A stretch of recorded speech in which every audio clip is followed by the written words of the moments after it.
Hello, everyone. Welcome.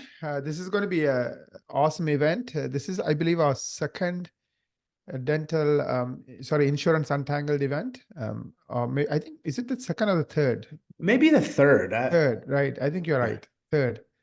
So we are doing this typically every 3 months or so. The idea is to bring experts from all different parts of in the country, focused on helping insurance companies that are untangled with insurance get untangled, I guess. Sort of tangled with insurance, get untangled. So that's what we're trying to do. So we have some amazing experts, amazing panels. You're going to be hearing from many of the people here. Let me just go around the room and introduce everyone, and maybe all of you can just say a quick hello. I'll be giving the opening remarks. We all have roles. So the Insurance Untangled community was founded by myself, Ben, and Jordan. So together, so you know Jordan, and you know Ben. And together we do a podcast. It's a weekly podcast. We do these kind of events at least every 3 months. Today, everyone here, you have a treat. You do get amazing content, plus you get 3 hours of CE. But to get the CE, you have to be here till the very end. You have to be here from now till 3:20. We did include 2 10-minute breaks, just so that everybody can stretch their legs, and maybe we can catch up in case we're running late here or there, like by a minute or two. Yeah, let's have some fun. So why don't I go around the room? So Ben is the founder of Veritas, and Ben is an expert when it comes to negotiating with insurance company. Good morning, everybody. I'm Ben. And he's got a nice beard. It's for December. I'm Santa Claus later this year.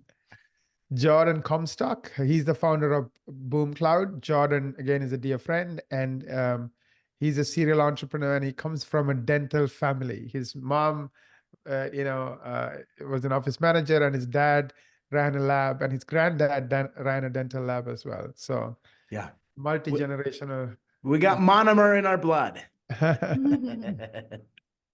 Many of you already probably know Dr. Eric Block. Dr. Block is, is very active in our community. He's the one who wrote the book about being stress-free. So he had different versions of that book. He's even written some children's book. I know he will be presenting as well. So all of us will be presenting in some form or fashion today. So Dr. Block, say hello. Hey, everyone. Thanks for having me. Looking forward to it. Erica is an expert when it comes to, how to code, how to get the most out of your insurance, all the details of maximizing your insurance claim. So Erica, say hello, and she's going to be participating with us. Excited to be here. Yeah, really looking forward to it. Let me introduce Laila. Laila is going to be co-presenting with me. She's a marketing advisor with Equa Marketing. I'm the founder of Equa Marketing, and she's going to be helping me present. Plus, she's the one who's going to keep all of us on time, make sure we're all here at the right moment. She'll make sure everything goes well. So she's here to support us and, make sure we have an awesome time. Let me kick it off. My presentation is the first one. But before I do that, let me just give you a quick overview of the agenda. So from 12 to 12:05, I'll be sharing my opening remarks. For the next 30 minutes, I'll be talking about marketing. Then we have a business panel. That's going to be hosted by Ben, and myself, Dr. Block, and Jordan are going to be in the panel answering questions. Then we go for a 10-minute break from 1:20 to 1:30. Then we talk about common insurance administrative mistakes to avoid. And that one is going to be hosted by Jordan, and we have a panel for that. We'll introduce you the panel, at that time. And then 2 o'clock, we talk about membership plans. 2:30, we get a 10-minute break. 2:40, we talk about insurance admin panel. And then we have the closing remarks. Naren, did you mean to be sharing your screen so everybody could see the agenda? Yeah, there's a problem with the agenda. I told the team to fix it. They haven't fixed it. So I guess what I'll do is can you give the link to them? It's just not it's not formatted properly. So, um, uh, so maybe they can fix it. I don't want to like, show that link with, Okay. it's not easy to read. So let me start by, start with my event. So let me just get going. So I'll be speaking for the next 30 minutes or so, and then we'll go from there. Let me know if you can see my screen. Not yet. Okay, here it comes. We see it. Perfect. Sorry.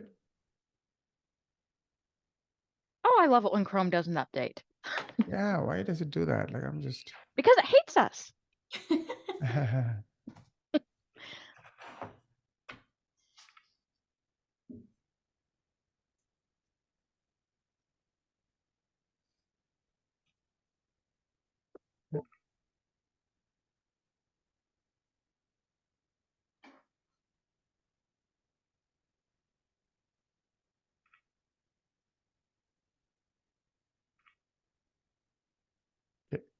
Let me share my screen again. Hopefully it doesn't do this again. Yeah, can you see my screen? There we Yes. go. We're good.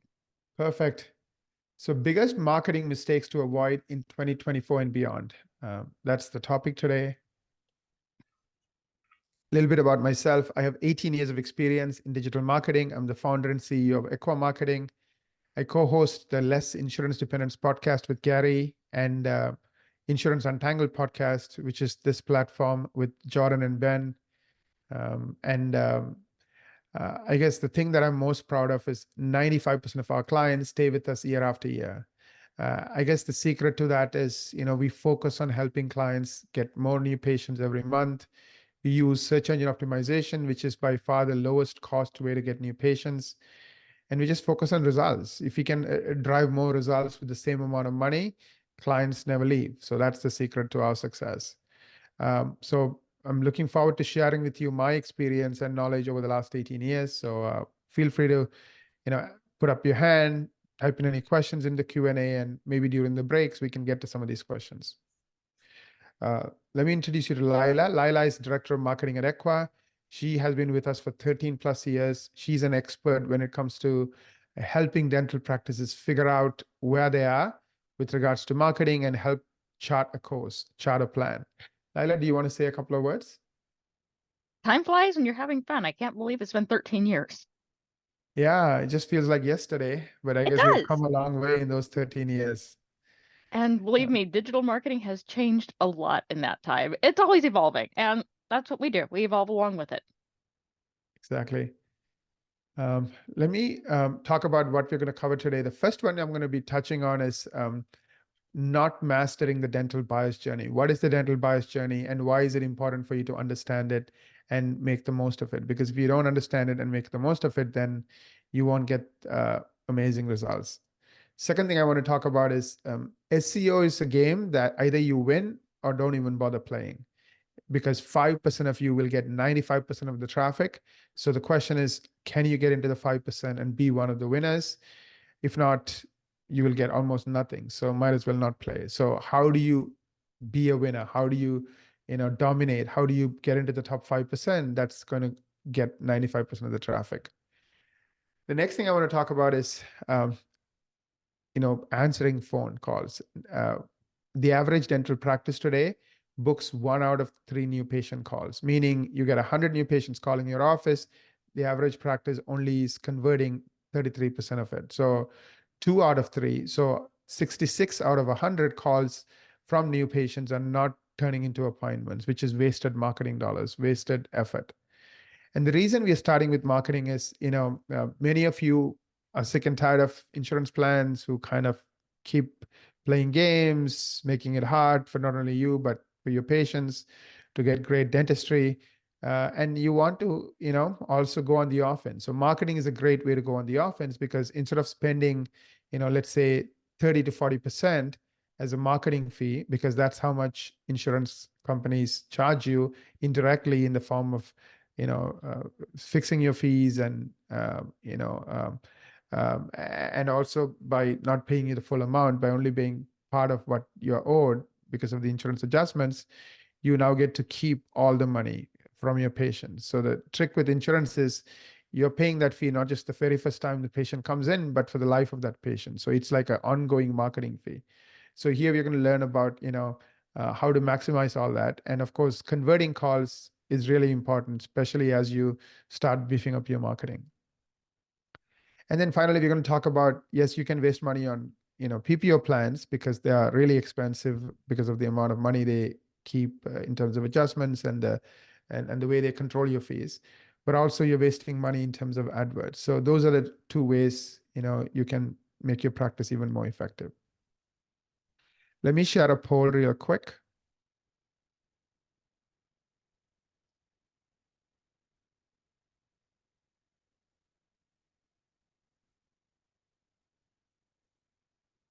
So the question I have is just to get a feel for the room. Are you getting enough new patients from marketing? And are you kicking the worst PPO plans to the curb? That's the question. Because if you're getting enough new patients, you don't need to tolerate the worst plans. You can kick them to the curb. So the first answer is I'm getting some new patients, but need more to be confident to start resigning from PPO plans. I have weak marketing. 60% or more of my new patients are coming from PPO plans, and I have large PPO write-offs. And last one is, yes, I'm getting more than enough new patients, and I am already kicking PPO plans, starting with the worst to the curb. So let me give it a few more minutes.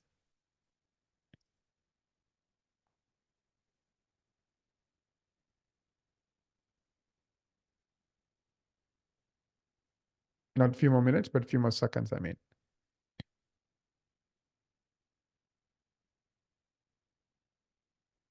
Okay.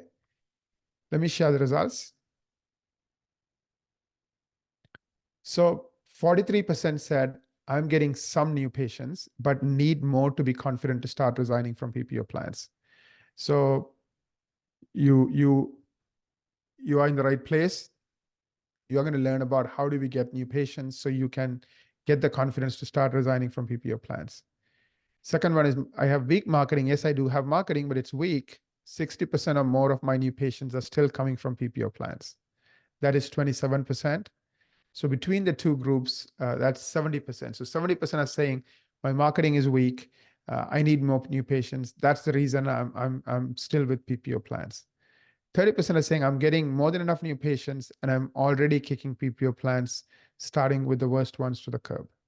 So 30% of you are, I think, on the right track. The 70% I'm sure are trying to figure out how do I reduce my dependence on PPO plans. So I think all of you are going to learn something, but I just wanted to know where everyone is.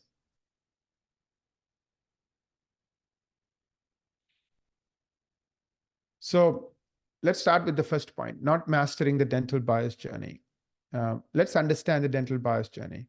So 90% of people today in 2024 start by researching on Google. So anytime they're moving, let's say somebody moves into a new town or they're looking for a specialist, let's say they want Invisalign or they want a beautiful smile or they want implants, they go to Google and they start typing in what they want. So 90% of people today start their research on Google or start their search for a dentist on Google. Then they discover a dentist who ranks organically again and again. If you are in that lucky 5% or the successful 5% who's getting 95% of the SEO rankings, then you're going to show up again and again and again. Then they notice you because you keep showing up for whatever they type in, you keep showing up at the top of Google results. Now, when they notice you again and again and again, without them even realizing, your name kind of gets embedded in their subconscious mind. So they're going to click on it. They're going to try to figure out how to come see you. Then they come to your website and they want to answer 3 questions, and you have to answer 3 questions in 90 seconds. If you answer those 3 questions in 90 seconds, then they will become your patients. If you don't, you lose them. And the 3 questions, I'll go into more detail. Are you an expert? So for example, if they Googled veneers, if you have before and after pictures with lots of cases of you having done amazing work with veneers, especially full face pictures where they can see the transformation, they're going to see you as an expert. And we all want experts today. We don't want okay dentists. We want the one who's really good at the thing we are looking for. Do I trust you? This is where Google reviews come in, make it easy for them to trust you. So embed the Google reviews in those pages. So when they on that veneer page, they're like, oh, so many people also trust you. It's not just them saying they're good. It's all these Google reviews saying they're good. Finally, do I like you? We do business with those we like. So are you leveraging videos, easy to use, easy to understand to get people to like you? So if they come through SEO, they'll give you 90 seconds to answer these 3 questions. So are you an expert? This question is important because today, when it comes to healthcare and anytime they have to spend money, they don't want to go to an okay person. They want to go to the best. So having those cases to showcase you are the best really helps them see that you are an expert. And the way to do that is just keep working on before and afters, ideally the full face pictures. Do I trust you? Trust is important because, people have choices. Nobody wants to go to a doctor with 3.5 stars or even 4 stars. They want to go to one with 4.5 stars, hundreds of reviews. So if you have those reviews, make it easy by showcasing them on the page they are on. So when they go to that page, they see those 5-star reviews and they know immediately they can trust you. Do I like you? Like I said, we do business with those we like. Incorporate videos. Use simple language in those videos so people don't feel threatened or don't feel apprehensive, but rather they feel welcome.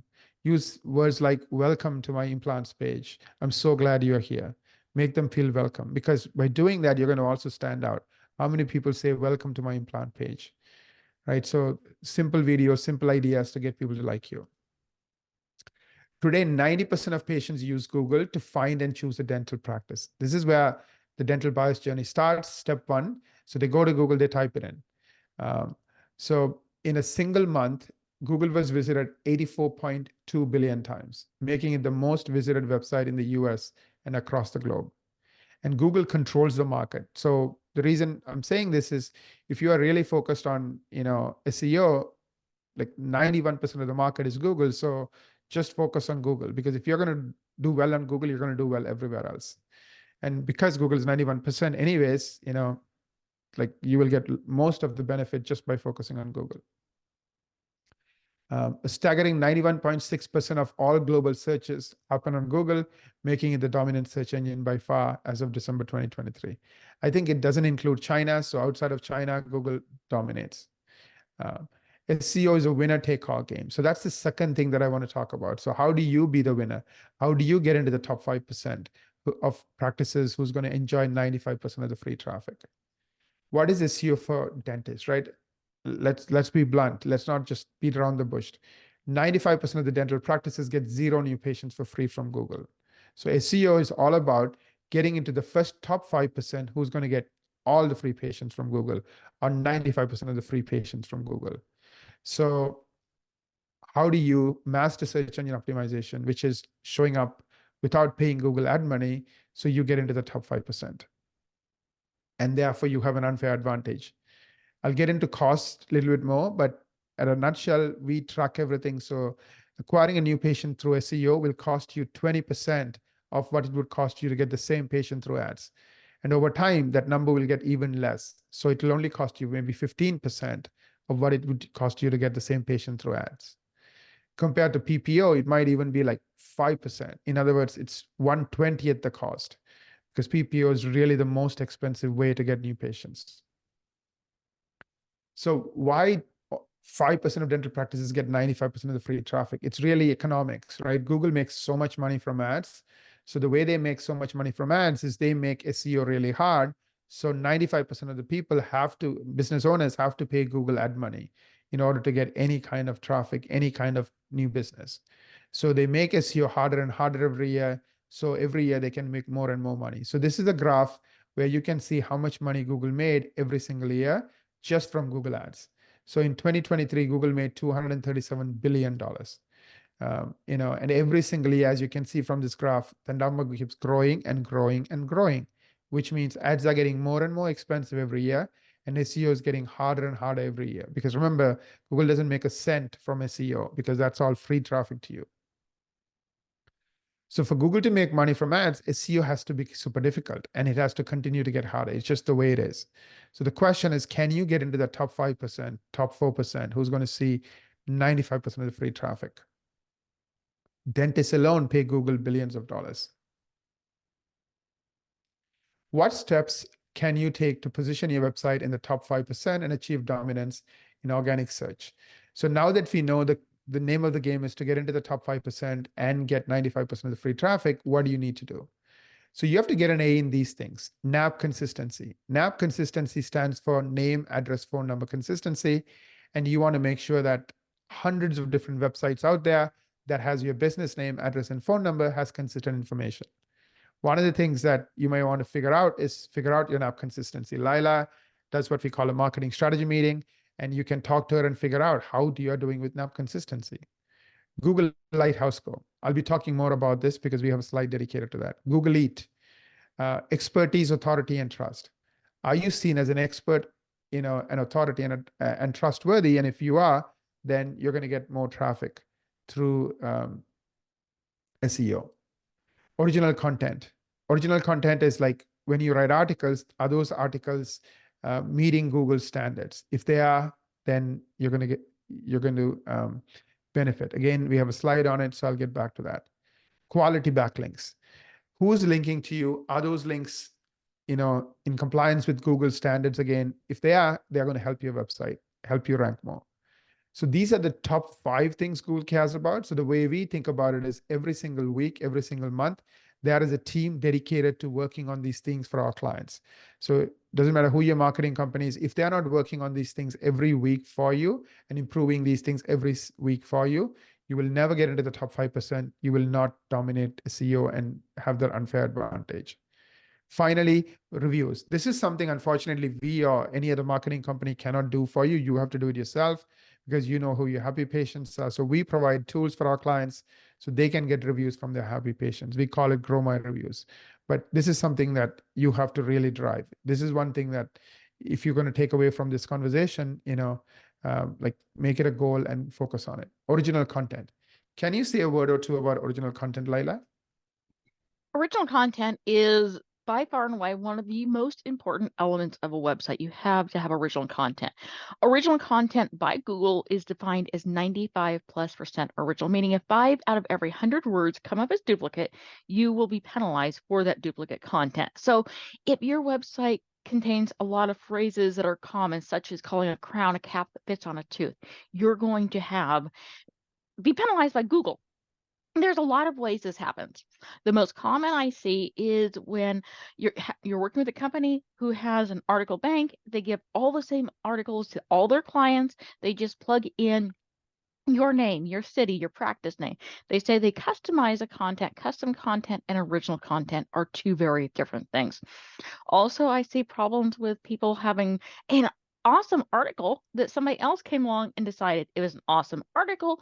They snagged part of it or all of it. Now you have the same content as a thief. Google penalizes a thief, but they penalize you because you have the same content as a thief. That's a problem. And then we get down to those common terms, common phrases.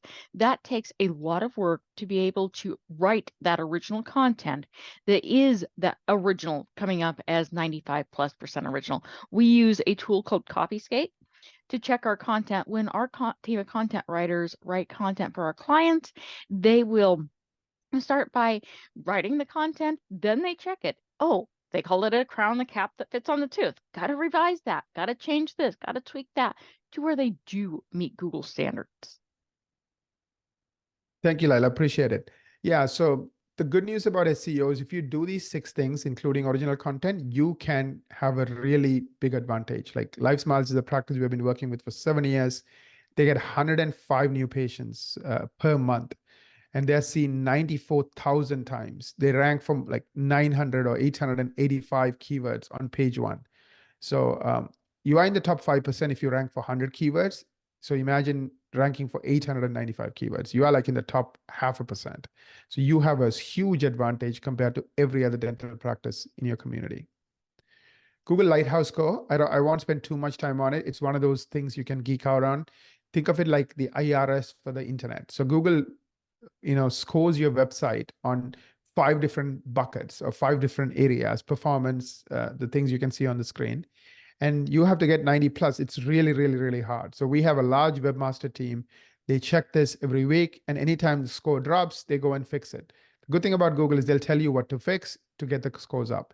But the bad thing about Google is it's not easy to fix them. It's going to be very time consuming, and you have to be on top of it not just when you launch the site, but every week, because Google's algorithms are changing. Monthly love letter reviews. This is, if I can leave you with one thing you can do today, be the practice in your neighborhood that gets the most Google reviews every month. Set a target. At the very minimum, that number should be 10 or more. Second thing is focus on love letter reviews, meaning you see these reviews on this page. These are love letter reviews. They are paragraph reviews. They're not like one word or just 5 stars. You want those kind of reviews where literally people are writing 20 words, 30 words. If anyone wants, I have done some presentations on like how to get love letter reviews. Just put your email address and we'll send that to you. So this is like a separate presentation on like how do you really master the art of getting love letter reviews. If you want to look for an example, go and type in Life Smiles Phoenix and you will see tons and tons of love letter reviews. I think they have 1,200 reviews, and most of them are love letter reviews. So do you want to be in the top 5% of dental practices in your community? I recommend, book a marketing strategy meeting with Laila just to find out where you stand. If you ace these 6 things, you're going to be in the top 5%. So get a report card on these 6 things: NAP, Lighthouse Score, original content, the things we touched on. And if you're getting an A in all 6, you are ranking for 100 or more keywords. How do we know this? We have been doing it for 18 years. If you're not getting an A in all these things, you are probably not in that top 5%. Then what Laila can do is give you like a plan on how do you get into that top 5%? How do you get an A in these 6 areas? So it's a 6 hours worth of research she does. And then you would spend an hour with her, and then you would, go through all of that information. And at the end of it, you will have a report card and a master plan. It's our gift to you. And everyone, like at least, I think it's 86% of people who had done this meeting said it's the best meeting they've ever had. So I really think you will be happy. It'll be a great use of your time. Laila, if you can share the link, that'll be helpful. So if you can share your link so people can book do you have any openings? I know you get booked up pretty fast. So I think we've held back a few for next week. So there are, if you act quick, you'll be able to get in for next week. Awesome. Yeah. So take advantage of it, because right now everything is fresh. So you can really figure out where you stand with regards to marketing. Third thing I want to talk about is not converting new patient calls to appointments. So this is the third bullet point. So the economics of your practice would exponentially change if you viewed your phone system and those who answer it as a revenue center. Remember I said the average dental practice is only booking 1 out of 3 new patient calls. So if you are the average, you are wasting so much money because you're not booking all your patient calls. So start looking at the phone and the people who answer it as a key part of your business. They are the first impressions officers. Your phone is your gateway to revenue growth. So what's the value of a new patient? You can really figure this out. Like, what does an average patient spend with your practice? And then what's the gross profit on it? So to figure out the gross profit, you just need to know what your overhead is, because what's left over is gross profit. So let's say the average patient is spending 10,000 and your gross profit is 40%, right? That's after your fixed expenses. That means your gross profit is 40% times 10,000 is $4,000. So if you miss a single new patient, you're losing $4,000, especially as you do marketing and you don't have to keep paying PPO plans. The profit goes up even higher from these patients you're getting from SEO. So these patients you're getting from SEO might cost you $20 a patient, but will make you $4,000. But if you lose that call, if you don't answer that call, you don't really, the only person you have to blame is yourself. So really focus on not wasting money on the way you answer the phone calls. 2 key points I want to mention here is find out what your conversion rate is, right? I told you the average dental practice is only booking 1 out of 3. What is that number for you? The only way to find out is don't ask your team members, literally listen to 100 calls or have somebody listen to 100 calls and give you actual data. Based on the 100 calls I listened to, my conversion rate is exactly 39% or 79%, whatever the actual number is. Don't take guesswork. Don't ask your team. Literally have them go through every call and then mark every call as this is a new patient call they booked or they didn't book. It's painful. It takes around 20 hours to go through 100 calls, but it's worth it.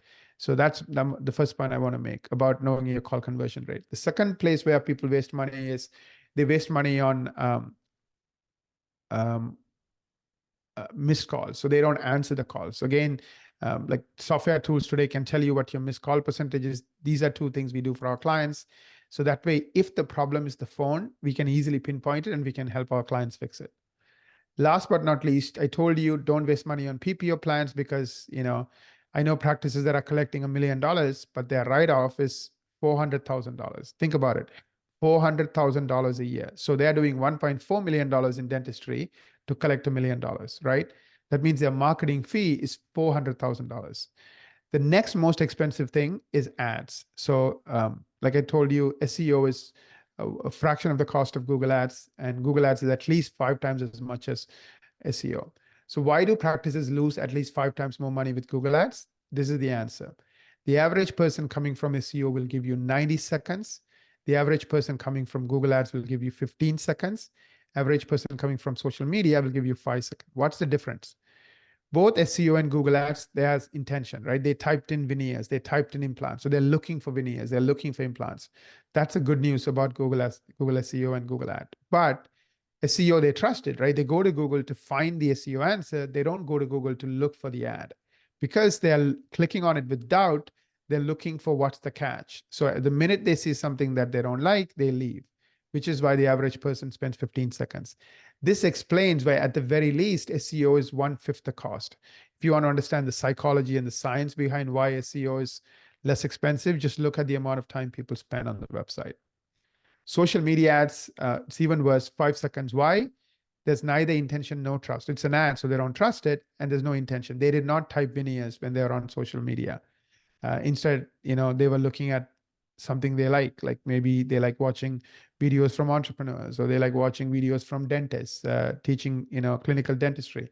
So they're just very absorbed with what they're interested in. So showing them an ad that has nothing to do with that means they won't convert. So social media ads is the worst of the three. It's even more expensive than Google Ads because of these reasons. As Google Ads are 5 to 10 times more expensive than Google SEO, use it if your page will convince someone you are the best for the given procedure in 15 seconds or less. So meaning you have unbelievable landing pages. You have so many cases with beautiful after full face pictures for that particular service. Only then you might have any chance of convincing people in 15 seconds. So unless you have amazing landing pages, don't waste your money on Google Ads. You could waste it, but what's the point, right? You can easily give tens of thousands of dollars in Google Ads, but if your landing pages are not great, they won't convert. That means you're wasting it. So when to use Google Ads? So there are a few cases where I would still recommend using Google Ads. You want immediate results. For example, you're a startup, you need new patients. You might say, well, it's still cheaper than buying a new practice, so I don't mind putting 100,000 into Google Ads. So that's one example.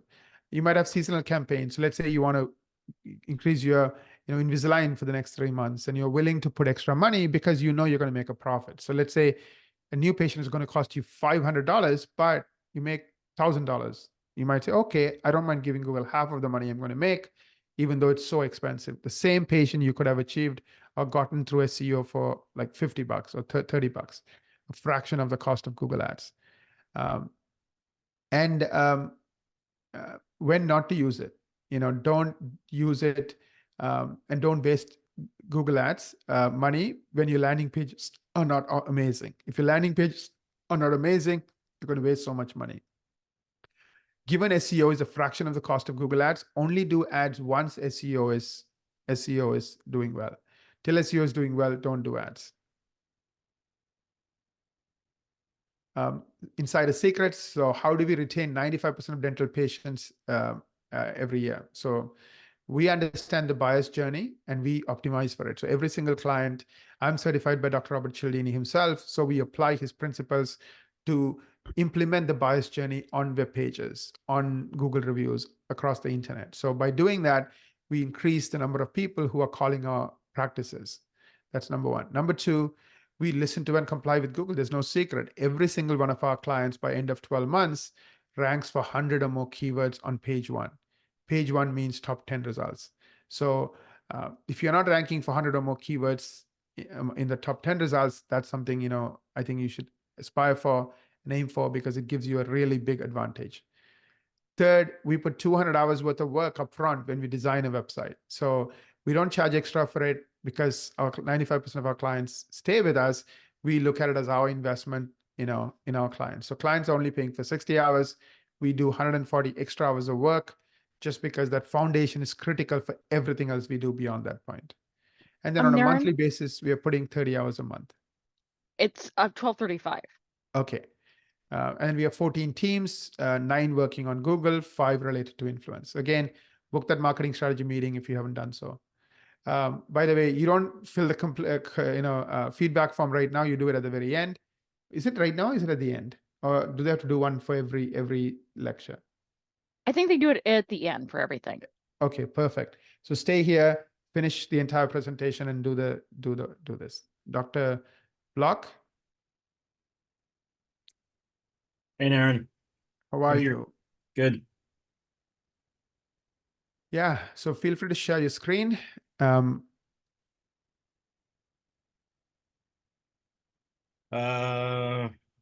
are doing the business panel now, right? Yeah, I didn't have anything to share. Yes, actually, no screen. I'm sorry. So Yeah. we have Jordan, myself, and you, and then Ben is the person asking the questions. Ben, I'll go last. Very good. Well, that was great stuff, Naren. Thanks for all that knowledge that you shared.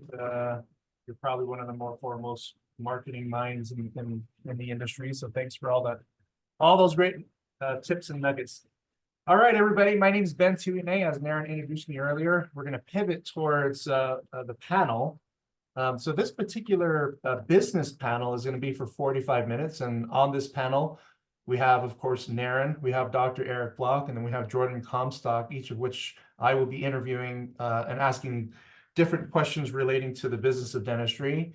And these three are probably a really top lineup in terms of education, knowledge, and experience. We're going to start with Dr. Block in terms of the questions and the interview process here. So Dr. Eric Block just recently published a new book. I highly recommend checking that out. We'll post a link to that here in the chat here shortly. But so Dr. Block, if you don't mind introducing yourself a little bit more, and then after your brief introduction, can you tell us one thing that you're seeing in terms of an area of success that your clients are implementing that listeners might want to know? Yeah. Ben, thanks for the introduction. Can you hear me okay? Yes, sir. Loud and clear. Okay. And thanks for contributing to my latest book, Stress-Free Next Level Dentistry. And I'm a full-time practicing dentist just outside of Boston. I've been practicing about 20 years. It's a family practice, multi-specialty. We have 9 operatories. It's me, my partner. We have 2 associates and 5 hygienists. And we actually just recently went completely out of network. So it's been 2 months, and I couldn't be more re-energized in my practicing career because of it. That's awesome, Eric. It's been congrats. total game changer. That's awesome. If you don't mind me asking, before you kind of go into the next part about successful things your clients are doing for this year, in terms of your out-of-network journey, did you drop every single dental client? No, we did it strategically.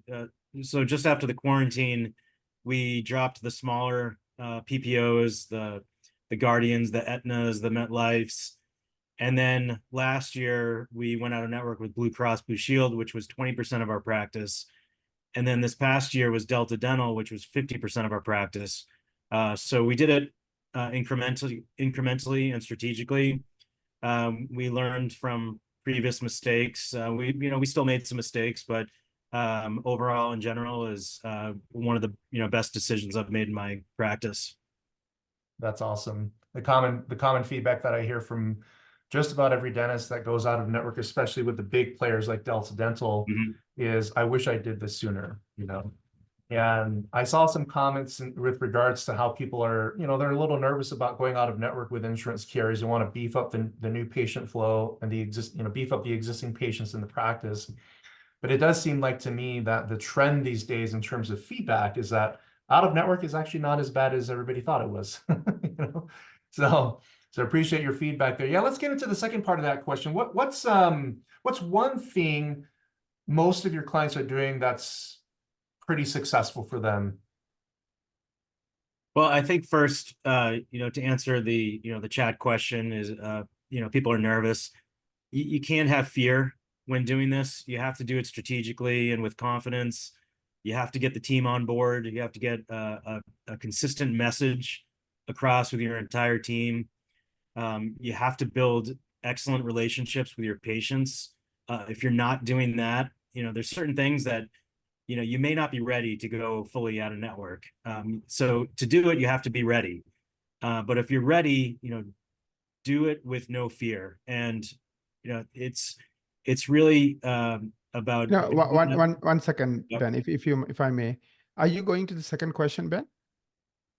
No. We're still on the first question. John. Oh, We're sorry. gonna So we're going to go round robin, right? So just want to make sure. Correct. Yeah, Correct, got it. Yeah. Yeah, so if what I would say a mistake is that a dentist just kind of does it willy-nilly. They don't really have much strategy behind it, and maybe they're not building the great relationships with the patients. Certain things that they're not doing that could lead to a lot of patients leaving. Sure. Very good. Very good. Well, I appreciate that, Dr. Block here. So, in terms of an area of success, would you agree that at some point, looking at out-of-network strategies could be very helpful for the practice, for any dental practice out there that's in network? Yeah. Do you want me to share some strategies, or just the overall strategy of going out of network? Is like I said, it's been such a game changer for me, my practice. I appreciate my patients that have stuck with us. We did have some leave, and that's going to happen. But we tell those patients, you're more than welcome to come back. It's really been, it's been 2 months, but it's been a great journey so far. That's excellent. We appreciate your comments there. We'll circle back to you, Dr. Block here, but we're going to move on to Jordan. Same question, Jordan. Just a brief introduction, but also tell us one thing that most of your successful clients are implementing in their practices. Sweet dog. My name is Jordan. My name is Jordan Comstock. I'm the founder and CEO of BoomCloud. Been in the dental industry for some time. I'm excited to be here. So, success from what current clients are doing right now was the question. Yeah, I would say the biggest thing, Ben, in regards to like scaling a really healthy membership program. One of our clients, and we're seeing this kind of going into effect with a lot of our clients now, is they're tying, like, incentivizing growing their membership program with their team members. What most practices do, and I'll talk more about this on my presentation, but what most practices do is they launch their membership program and they say, get to work, right? Yeah. And it's not very motivating or incentivizing for the team members. So some of our most successful practices that are adding 80 to 100 new patients to their membership program every month, they've simply just created a reward system to help their team members be excited about it. So that's a simple thing, but we're seeing a lot of cool results come from that. Yeah, that's awesome. A lot of times I see practices engage with membership plan organizations, but they don't focus on it, right? Yeah. They don't get their team excited about it. Yeah. So now they have a platform that's totally useless to them. It's kind of like having a giant airplane and no pilot to fly it, right? Goodness. Yeah, pretty much. Well, sweet. I appreciate your comments there, Jordan, and that brief intro. Of course, we're going to kind of go round robin here, and we're going to pivot over to Naren. So Naren, you already gave your introduction, but same question. What's one thing most of your successful clients are doing these days? Yeah, I mean, I've been working with dental practices for 18 years. And typically, when I talk to them for the very first time, I know they're going to be successful or not. And what I notice is the most successful practices have experience, meaning they have been around for 5+ years. And a lot of the ones who survive those first 5-7 years, they figure out the do's and the don'ts. Like they get really good at working with people. They have team members who are with them. They don't like have huge turnover, right? They get really good at knowing what's important to focus on. So they're not like doing 700 things. They're just doing a few things really, really, really, really well. They get really good at creating partnerships, whether it's with their team members, like, hey, a great office manager, great, assistant, or even outside of their teams, like a great marketing team or a great accounting team or accountant. So there are a few attributes that I notice with the successful ones. And I guess if you really think about it, right, getting into dental school is not for 100% of the population, it's for the 5% of the population. What's the difference between the 5%? Are they taught secrets the other people don't? They just figure out those secrets, right? They figure out, like, okay, what do I need to do to get into dental school? And they focus on it and then just do it. And then they get in there, and the rest is history in terms of their lifestyles, their social status, et cetera, et cetera. Same thing with the ones who succeed. So typically, like in my experience, startups are tough because nobody teaches you all these things that could go wrong, and so you're making a lot of mistakes and you're learning along the way. But if you are in an established situation, and that's the first few years always rough, and you have survived that, you have figured out the techniques and the methods. In broader strokes, what I see the good ones doing is like they understand math, right? They understand numbers. Like, for example, with certain PPO plans, you might actually lose money seeing that patient, meaning you are collecting, X dollars, but you're spending X plus an extra $100. So literally you are taking money and you're like doing charity pretty much. You're subsidizing that patient. What's the point? Like, I mean, yeah, if you want to do charity, go somewhere where people deserve it, spend a day, a week, do charity, right? But don't make your practice into a charity. So really understanding numbers. Dr. Eric Block is an awesome example. We started working with him, a few years ago, and he was smart. First thing he said is, we want to have new patients coming from outside of, insurance companies, because how can I drop insurance till I have new patients coming from other methods? So we started doing SEO. They started ranking for hundreds of keywords. They started getting 50 new patient calls a month. And then, like he outlined to us, he didn't drop everybody on day one. It was a multi-year process. He started with the small ones, and then, Blue Cross Blue Shield, which was 20%. And then finally Delta, right? He took it step by step by step. Of course, the beauty is now he's not giving up, hundreds of thousands of dollars, probably even million plus, to insurance companies. So that million plus he's saving every year can be invested in, technology, can be invested in spending more time with patients, can be invested in paying people better. And of course, more profit for the owners, right? So that way you're working the same, actually you're working less, because the ones who abuse you and who don't value you, who's only there because you're doing free dentistry for them, you don't want them anyways. They will never spend any money. They don't appreciate you. They'll make you come at midnight because they had an emergency. And then, like, they're only there because it's free. So you get rid of those kind of people, right? I mean, like, remember, there are a lot of people who wake up in the morning and go to Starbucks and pay $5 for a cup of coffee.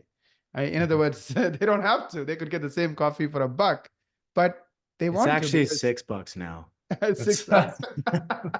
Yeah, that's me. Thanks for that, Jordan. Yeah, just FYI. Yeah, so my point is, people will pay for what they want and what they value. And after COVID, health has become something everyone values more so than ever before. Like, we really care about health. Just something switched in us. The question is, are you going to cater to that? Are you going to be health centric? Are you going to be relationship centric? And are you going to build a practice where the people who don't, like, instead of being a practice that attracts people who don't value you and value dentistry, you become a practice who value health and value you, right? So they pay for your services, they appreciate you. So it's a totally different environment. Yeah, no, that's awesome. That's awesome. Great tips there, Naren. Of course, you probably could write a book on what you just said there in terms of successful things, and we'll kind of maybe touch on a few of those a little bit more here as we kind of go through our rounds. But we're going to pivot again to Dr. Block. The next question is the mistakes. What are the biggest mistakes you see practices making that you think they should put an end to right away? Yeah, I think that I'm going to start with not having a morning huddle. Having a morning huddle for me has been so important. It's such a great way to plan for the day, to look for same day opportunities, to I kind of treat it like a little morning meeting. Instead of waiting for our quarterly meeting or monthly meeting, I treat the morning huddle like a meeting every day. So I'll bring up a topic, or I'll bring up, how do we want to answer those phones? We'll bring up our reviews. So we really focus in on something, and we look at the schedule, and we look, where's the same day opportunity? Who's overdue for treatment? Whose family members are overdue? Who in hygiene can we move over to the doctor's schedule, and vice versa? So I think getting ready for the day and having that morning huddle, I don't think a lot of dentists are doing out there. And we started doing it a few years ago, and it's been, something I'll always do. Yeah, that's awesome. What would you say to anybody in a practice, whether it's a doctor or team member, that would say that morning huddles are useless? Which you kind of hear a lot of people say that, but I agree with you that if you have the right foundations for the day lined out, and it's just not the schedule, right? It's a lot more than that. I see value in the morning huddles, but what would you say to people that say morning huddles are not very helpful? They're probably not doing it correctly, and not maximizing the time. We do it. It's about 7 minutes. Everyone comes prepared. Everyone shows up on time. Everyone reviews their schedule. We point out, who's a Delta dental patient, and maybe we have to have that conversation with.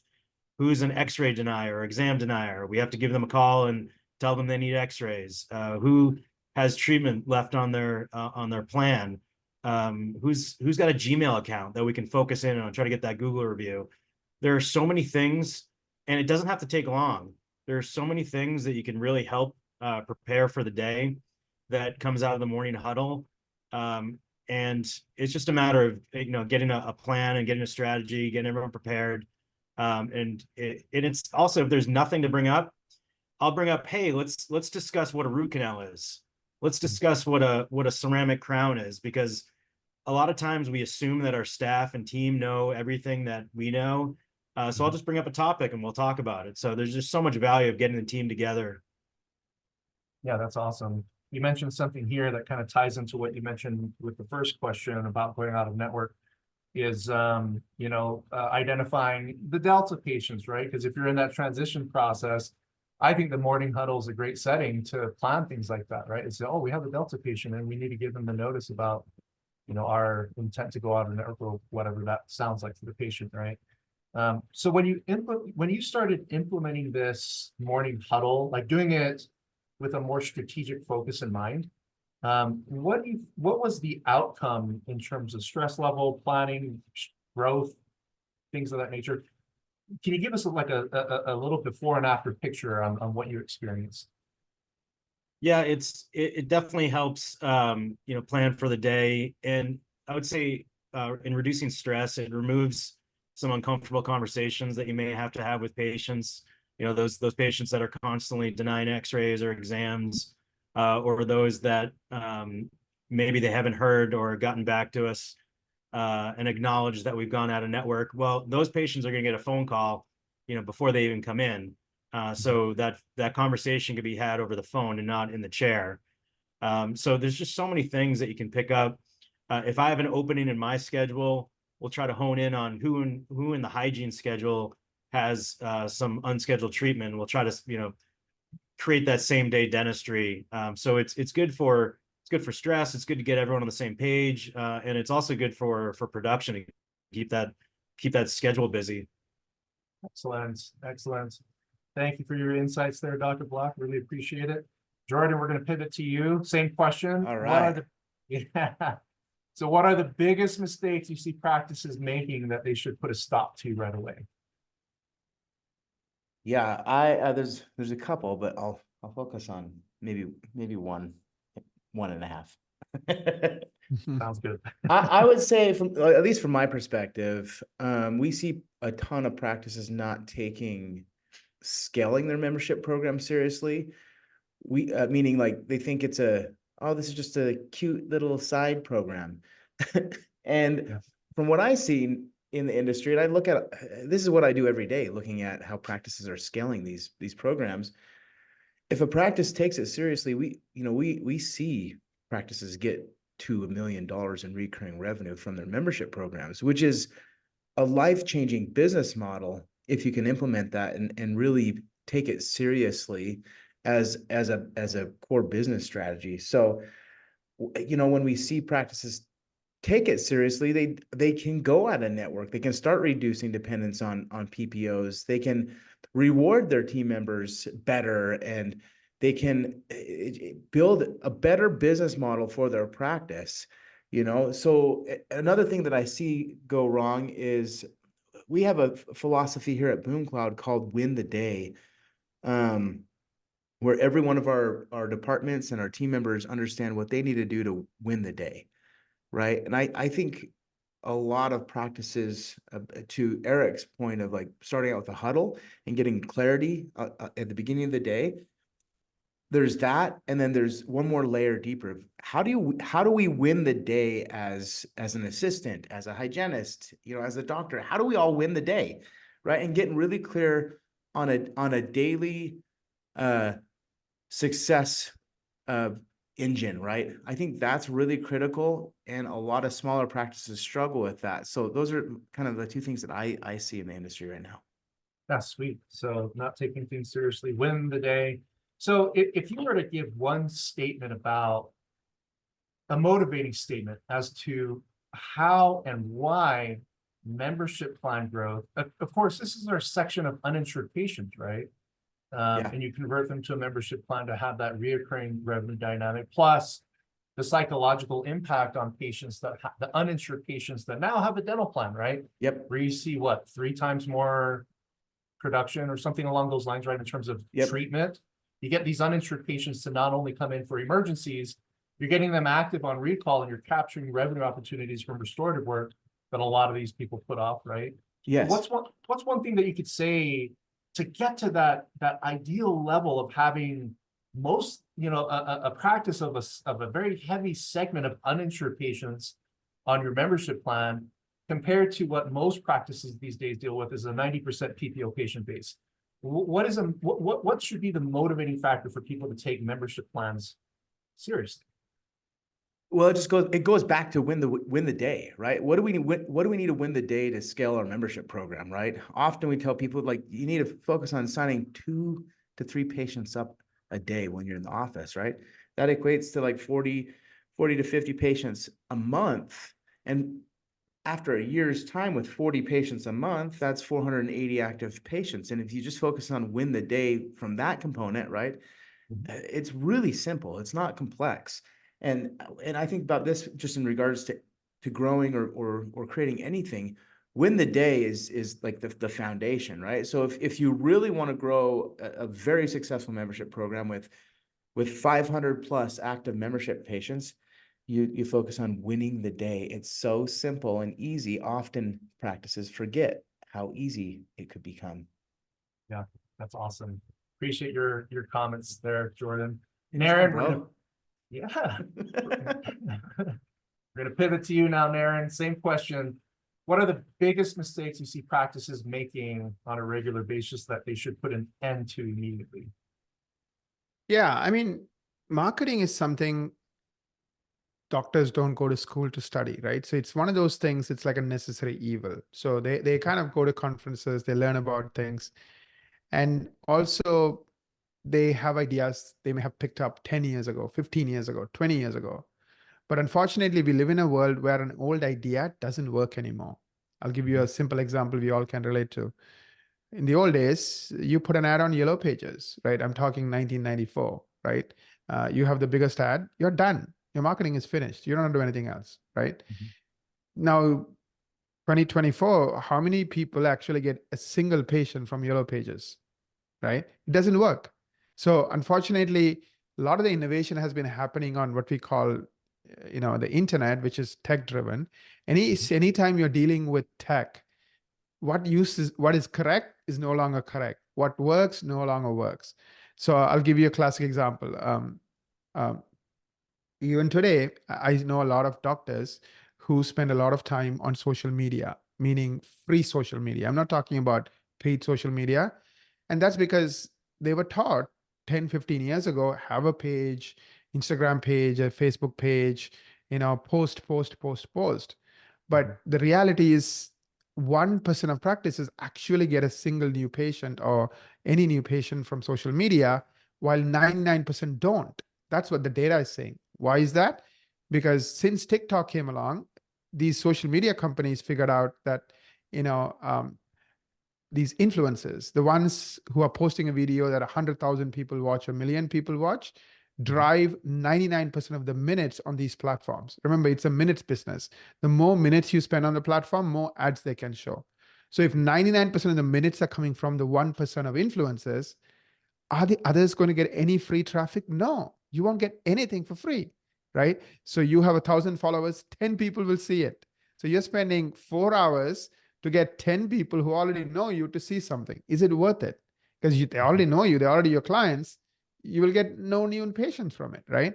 So these incorrect mindsets, these incorrect ways of looking things, especially because an idea that used to be an awesome idea of 3 years ago, 4 years ago, doesn't work anymore, is what stumps doctors. And I think if I can advise doctors, always keep asking, how is marketing changing? How does the world work today with regards to marketing? We talked about dental buyer's journey today, right? How do people buy today? Do you understand it? Go to any website. How many websites are ranking on Google for 100 or more keywords? 95% don't. Again, that's by design. That's what Google wants, so that the rest of you have to pay Google money. So why not figure out how do I get into the top 5%? Another thing, right? The landing pages. You go to open up 100 websites. I guarantee you 5 of them will have amazing cases on every page, right? These full face pictures, right? 5 of them will have amazing videos where you say, welcome to my implant page. I'm so glad you are here, right? And partly because they don't know this is what they need to do. And partly because, I mean, like, how do I put it? I think it's really lack of awareness, lack of knowledge as to what works today, what doesn't work today, and then being able to focus on it. I love this quote from the late Chet Holmes. He passed away. He was a sales trainer, CEO, founder. And he said, successful businesses don't do 1,000 things. They do 10 things 1,000 times. Meaning they figure out what those 10 things are that I need to just get right, and they just do it day in and day out. So on the positive side, if you are a practice owner, this is my advice to you. Number 1, get 10 or more Google reviews every month. It doesn't cost you a cent. Just keep getting those. And make sure those are more like love letter reviews. So like Dr. Blocks talked about, find out who these people are in the morning huddle, figure out how you're going to get them to write a love letter review, right? Use that huddle wisely to get those love letter reviews. Number 2, understand how to get into the top 5% of Google, because the advantage you're going to have for the rest of your career is massive.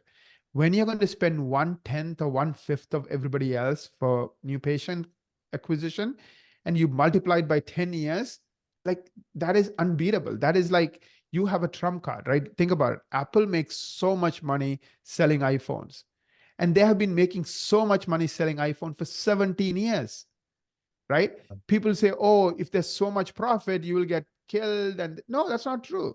You figure out those things that gives you an advantage, and then you just build on it and build on it and build on it, right? So getting into the top 5% and building on it and building on it and getting into the top 4, 3, 2, 1 is one of those things. Understanding the buyer's journey and optimizing your pages with those cases, with those videos is the other idea. And then answering the phone call, right? You can work so hard, do this, do that, but only 1/3 of your new patients are booking appointments. Again, you're wasting, your marketing power and marketing resources. So understand what's important and just make sure it's happening for you.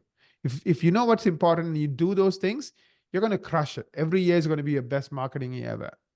But if you don't, you will go around in circles. The good news is 95% of our clients, I'm not going to say they get an A in everything, but they get an A in SEO for sure. And they get better and better in landing pages, and they get better and better in, the way they answer the phone, because we give them insights. We're like, you're losing a lot of calls. You're doing this, you're doing that. We give them insights. And doctors are smart. The minute they have data, they act on it. So the key is they don't have the right data to, make the right decision. So create environments where you get the right data and you're able to act on it. Excellent. You mentioned something there, and that kind of stood out to me is somewhat of the evolution of marketing, right? And the questions that you're asking to kind of understand, what mistakes not to make, but also what's going to work, right? So you said asking the question is, how is marketing changing? When you look at the landscape of dental marketing going back the last 20 years, today SEO works really well. But the question is, would that same thing work 20 or 30 years ago, right? Would social media work 10, 15 years ago? Is that going to be the solution for the next 5 to 10 years? Is it going to be different? Can you speak to, like, when you're interviewing a marketing expert, in terms of asking the right questions on what works today, what comes to mind in terms of, if you were a dentist, what should you be asking the marketing professional to kind of steer you in the right direction? Yeah, I think the step one is understand your options and understand the difference in cost between those options, right?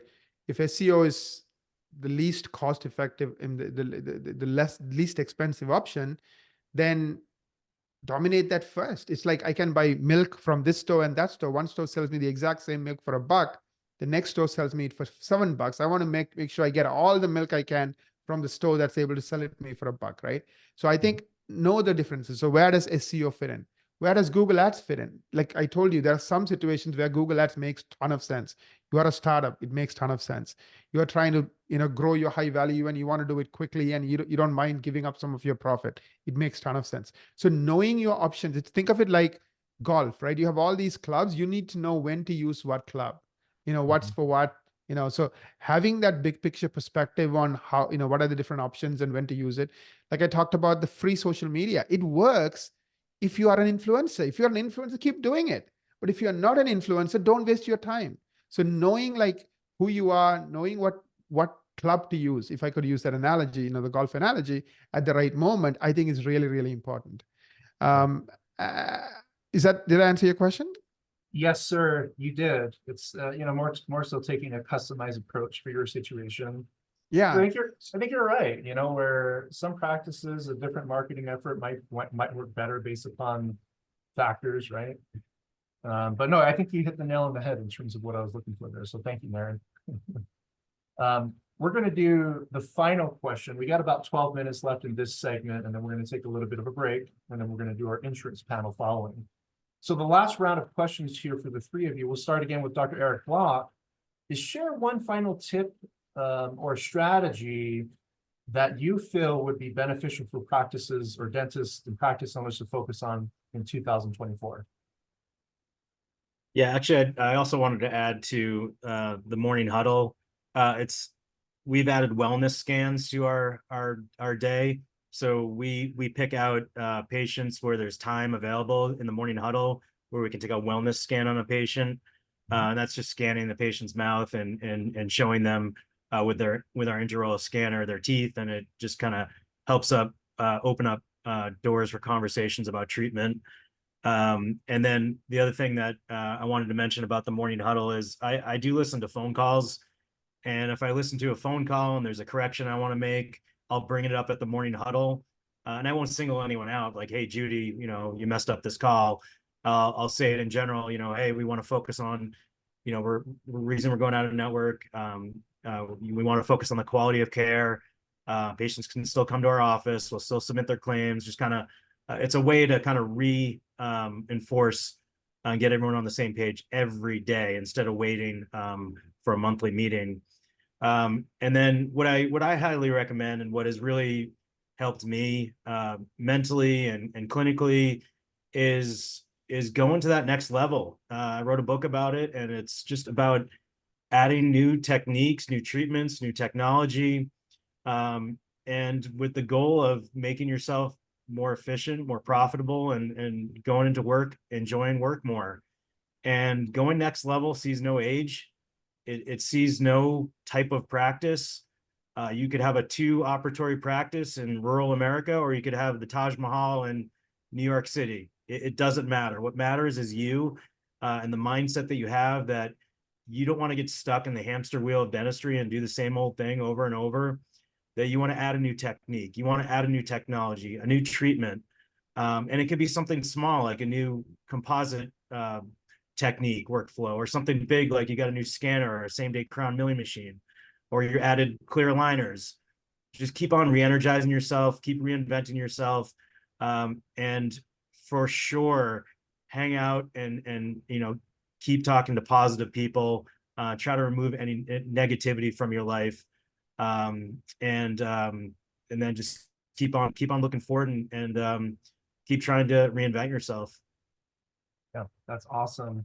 I like that, going next level, constantly innovating and innovating and building. It kind of reminds me of, when you look at the United States of America and just our landscape and how kind of things develop from an economic perspective, we're sort of in, a zone where we have four seasons, right? So wintertime for the farmers, they had no choice but to do nothing. And then they started to realize, well, I shouldn't be doing anything. I should be innovating, right? I should be figuring out solutions so that we can get ready and be efficient for when spring turns around, right? And so naturally what happened during the winter's months is that the farmers, they started to design the equipment that they use today, right? They started figuring out the sciences behind efficiency, right? And so I like what you said there about going next level, is to be constantly building and innovating in the practice and finding every opportunity, using every hour of the day, like in your morning huddle. If there's nothing new or nothing that needs to be presented, you go over clinical things, right, to educate your team members. So that's awesome, Dr. Block. Thank you for sharing those bits and nuggets. Jordan, we're going to pivot to you now. Share one final tip or strategy that you believe practices should, and practice owners and dentists should be implementing. Yeah. So was it last week? Last week I was in Chicago for Chicago Midwinter, and I went to a lot of networking events. And one of the dinners we went to, there was a lot of influencers in the industry and people that are doing awesome things. And I sat next to someone who owns and manages a lot of practices, multi-location practices. And I was fascinated with my conversation with him. He mentioned the most important thing that practices can do right now in our current economy, in the current environment, is focus on what he called same store growth. And I know that's kind of a complicated term, but it essentially means how can you increase the revenue per patient, right? I call it ARP, average revenue per patient. The best thing that you can do right now in your practice is to figure out how to increase your revenue per patient, because it's really expensive to acquire new patients. You should always acquire new patients, but it's really expensive. And if you look at just the sales math or the business math of growing a practice, you got to acquire new patients, and then you have to get them to accept treatment, right? And come frequently. And there's a large cost to that needs to be paid back. So the better you get at improving I call it expansion revenue as well, right? Expanding and getting more revenue from your patients that are already with you. So you can do that through membership plans. You can do it through proper technology. There's cool tools out there that are like AI for like all the radiographs and things like that. I think like Pearl and a few others that are doing some really cool things that help us help practices, identify opportunities and ways to help patients more. So I think for me, Ben, like after spending some time in Chicago and just taking time talking to other practice owners and really successful multi-location business owners on how they think about managing their practices, it's really just figuring out how to increase same store growth, which is more revenue with the same location. So that's kind of, I thought it was a fun conversation. I like that. It's Yeah. kind of not to equate dentistry to the retail industry, Yeah. but when we have memberships at places like Costco, we go regularly, right? We are the same store growth people, right? Where we're constantly buying and going back. So the question becomes, how do you implement that in dentistry? And I think that kind of what you said is it complements what Dr. Block mentioned about adding new things, learning new skills, providing new services, right? My son, so he had tongue tie surgery when he was 1.5, I think. And then of course, it didn't work at the time. Of course, we didn't know that he had a problem until I accidentally attended a clinical course that was about tongue tie. It just so happens that the dentist that did his tongue tie a month ago wasn't advertising that they did tongue tie. He has a laser and he knows how to do it. But I imagine that things like that, it's like, well, nobody knows that you do it. And that's an area of opportunity. That's what you said, same store growth, right? Yeah. Yep. Is getting your existing patients now that they know that you do something new, they'll come in and they'll do those procedures, right? Exactly. Yeah. So that's excellent. That's awesome, Jordan. Thank you so much. Oh, and then by the way, for Jordan, check out bloomcloudapps.com to learn more about who he is and his content. And then for Dr. Eric Block, especially the new book that he just put out here last month, the stressfreedentist.com to learn more about Dr. Block. Naren, we're going to wrap up this panel with you in terms of, well, the same question. Share one final tip of strategy as we're wrapping up for this segment in terms of, you know, a tip that you feel dentists and practice owners should be aware of for this year. Absolutely. I'm part of this WhatsApp group of all my high school friends, right? So this one guy, and the question somebody posted was, hey, how are you different today than you were 30 years ago, right? We almost, or many of us are getting close to the age of 50. And one guy goes, oh, no, I'm the same. You know, I still suck. I sucked then. I still suck. I'm like, that's not true. You are an amazing dad. I mean, you fly your kids anywhere for their practices. You spend hours and hours. Of course, you know, without you, your company won't function because you are an engineer and like, you know, so much that most other people don't. And I was kind of thinking about it. This particular individual, he downplays everything. So he would get A's in every subject, but when you talk to him, oh, I don't know anything. Like he just, because when he wants something, he's committed to it. He goes after it. He makes it happen, right? And that same tendencies he had as an 18-year-old or a 15-year-old is the same thing he has today. Only thing is, because he does it with joy and he leans into it, he doesn't feel like he did something, even though what he does is amazing. It's just he doesn't feel that way. I guess my challenge to all of you here is becoming a dentist is not easy. Becoming a practice owner is not easy. You have done something right? I mean, like, let's be honest. You have the passion, the commitment to put your mind to something and make it happen. Now, I know running a practice with 300 things to worry about, the employees, the insurance, and this and that can be overwhelming. You know, go back and grab some of that 18-year-old self from within you, that commitment, right? Make one goal. I'm not asking you to do 100 things. Like in marketing, what's the one thing I want to do? Just decide, take the first step. And like what Eric is a classic example, Dr. Block is doing that. He just didn't want to give PPOs all this money and he just didn't want to do that. But it didn't happen like in one big swoop. It was series of small steps over the last several years, right? But it's the first step and the second step and then the third step. Take that step, you know, like maybe pick 2 areas, whatever those are, you know, and take that first step. And then you will realize things will get easier and easier and easier, right? I mean, like, a lot of people will say morning huddles suck or it's so difficult. He's like, it's the best thing ever, because at the beginning of the day, I can do the most important things or get my team focused on the most important things in those 7 minutes. That's going to give us all an amazing 8 hours time 20 stuff. He has a big dental practice. You know what I mean? So you just take that first step, set a goal, set a target, because you have this something unique that made you a dentist, something unique that made you a practice owner. Just build on it, play into it. Yeah, that's awesome, man. Yeah, that whole, you know, high school energy. What do they call it? You know, you're in your 40s or 50s, but you got quote unquote high school skinny, right? So you can apply some of the high school hungriness, right? The high school dreams. You know, when we're younger, we're probably so excited about life and have so much energy in terms of the path that we want to go. And then as we get older, we tend to lose those passions, or they start to die down. And I appreciate what you said here is to stay hungry, you know, keep that passion going, set goals and targets, and then just go after it. Don't make excuses. Right? So thank you, Naren. To check out Naren and learn more about his content and his organization, check out equa.com as indicated on the bottom of the screen there. Okay, so by way of planning in terms of the next steps for this webinar today, we're going to go ahead and proceed with a 10-minute break. And then once we return, I'll then have the privilege, along with Erica Aguilar, who's on here today, to talk about common insurance administrative mistakes to avoid for 2024. We invite you while we're doing break, is to put your insurance issues, the things that you're experiencing in terms of insurance problems, in the chat.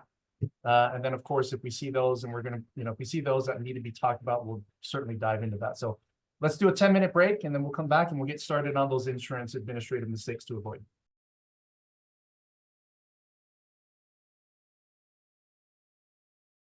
All right, we got about another 2 minutes before we get started here, but what I want to do is of course invite people to go ahead and put your insurance related questions or concerns in the chat.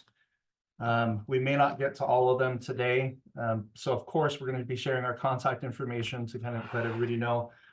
You can email us as well so that we can get those questions answered for you. So we don't have a slide deck for this next section here. Of course, we have 1 more minute before we officially start, but just kind of lay the foundation. So Erica, who is going to be joining me during this segment here, is a true expert. Just to confirm, we are on the right schedule. My agenda says common insurance administrative mistakes to avoid, and it has it's a presentation, right, Ben? That's right. That's what we're on right now. That's correct. Okay, got it. So this is not the panel, right? Panel is later on. Nope, panel is going to be later on. This is going to be the half-an-hour presentation on things to avoid, or at least billing and coding stuff to avoid for this year. So everybody meet Erica. Erica is a billing and coding expert, all things dental, but of course she's an expert as it pertains to medical billing, which we're not going to get into that side of things on this particular webinar. So she's going to take a lot of the time here in terms of the common issues that practices experience as it pertains to coding and billing. But what I want to do to sort of wake everybody up and kind of get the tone set so that hopefully everybody is willing to share questions and participate during this segment is I'm going to tell a quick story. So here we go. So an atheist was seated next to a little girl on a plane, and he turned to her and said, "Do you want to talk? Flights go by quicker if you strike up a conversation with your fellow passengers."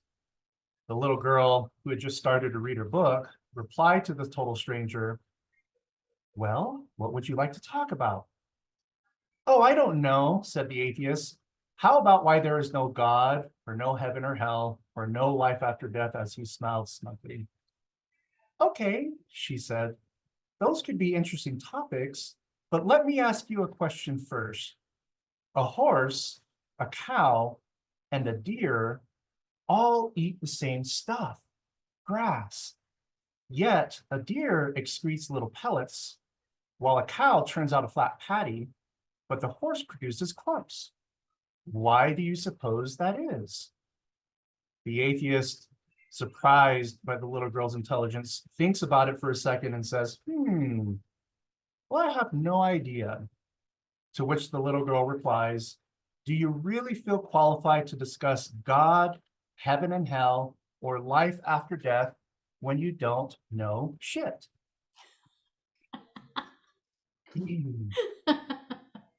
A lot of times, as it pertains to insurance in general, we all know this, is that information that's floating around on social media, unfortunately, a lot of the chat rooms, and most especially out of the mouths of insurance people, is just horseshit, right? It's wrong information.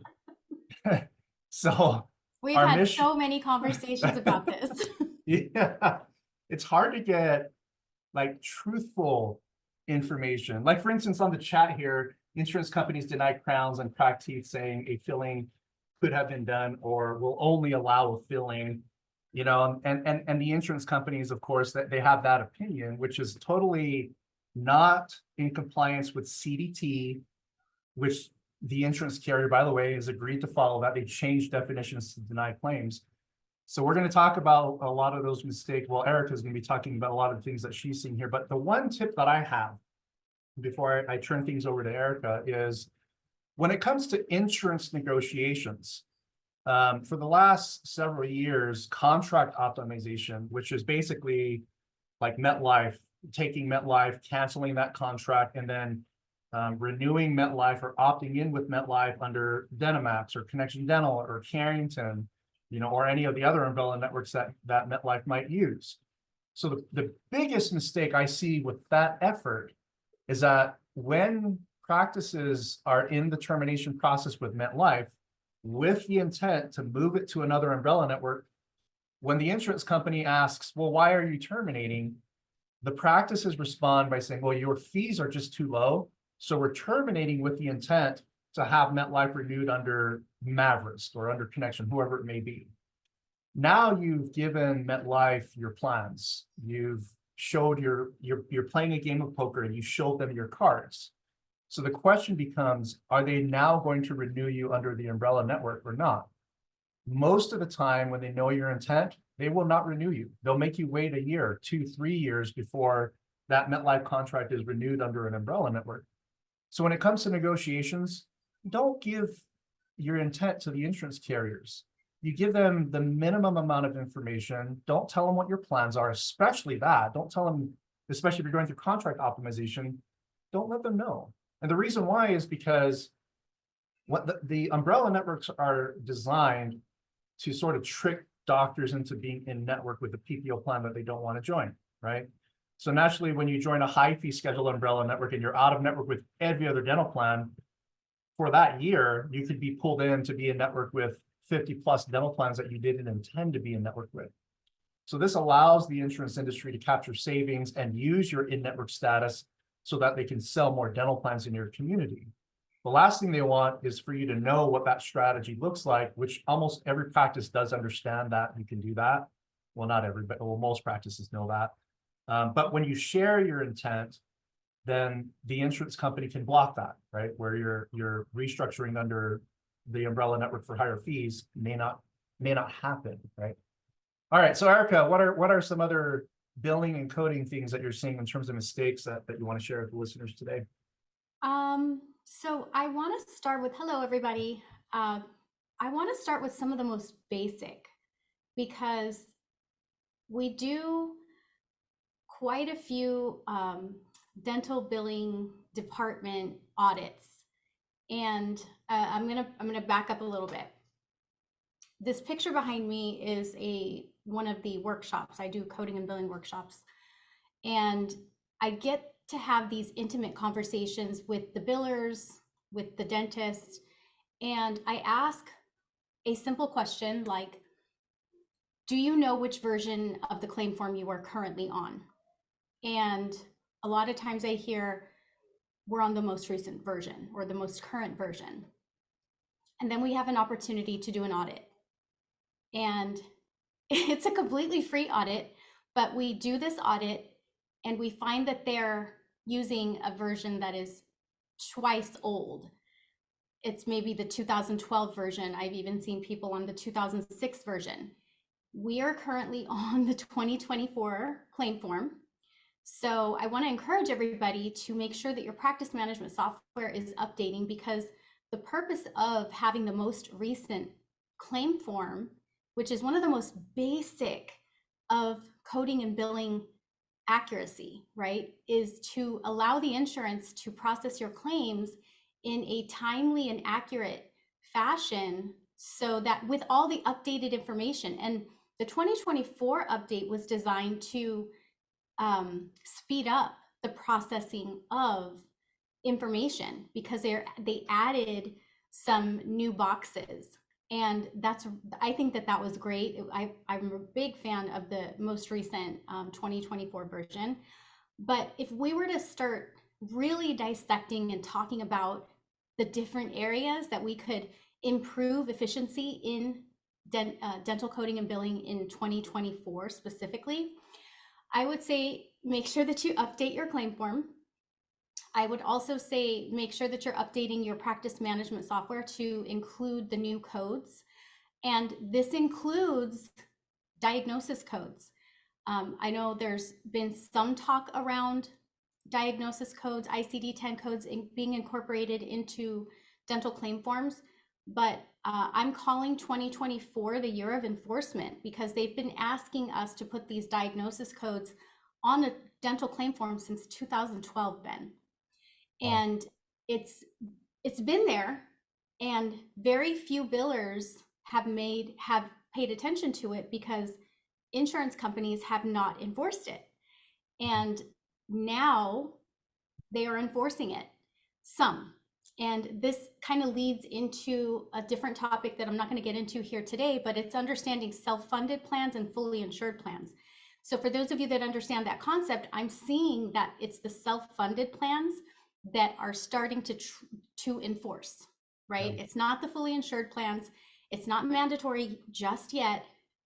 But when it does become mandatory, you want to be an early adopter for this. You don't want to be a lagger. You want to make sure that you're ahead of this trend, because diagnosis codes are here. They're not going anywhere. And I have a friend that is a part of the coding committee with the ADA, and I have heard whispers around the ADA wanting to trend closer and closer over the next 10 years medical billing. So not only are diagnosis codes here, we're going to start trending and have procedures that we must start submitting to medical first. We've already seen that with extractions, but what I see a lot of offices do is just bill the patient and not bother with the medical insurance because they don't know how. And it's not hard, it's just different. So, I mean, just one, update your claim form. Very simple. Contact your practice management software. Make sure that it is up to date. Make sure that your practice management software updates the additions, revisions, and deletions within the software, because this is another area, Ben, that I see offices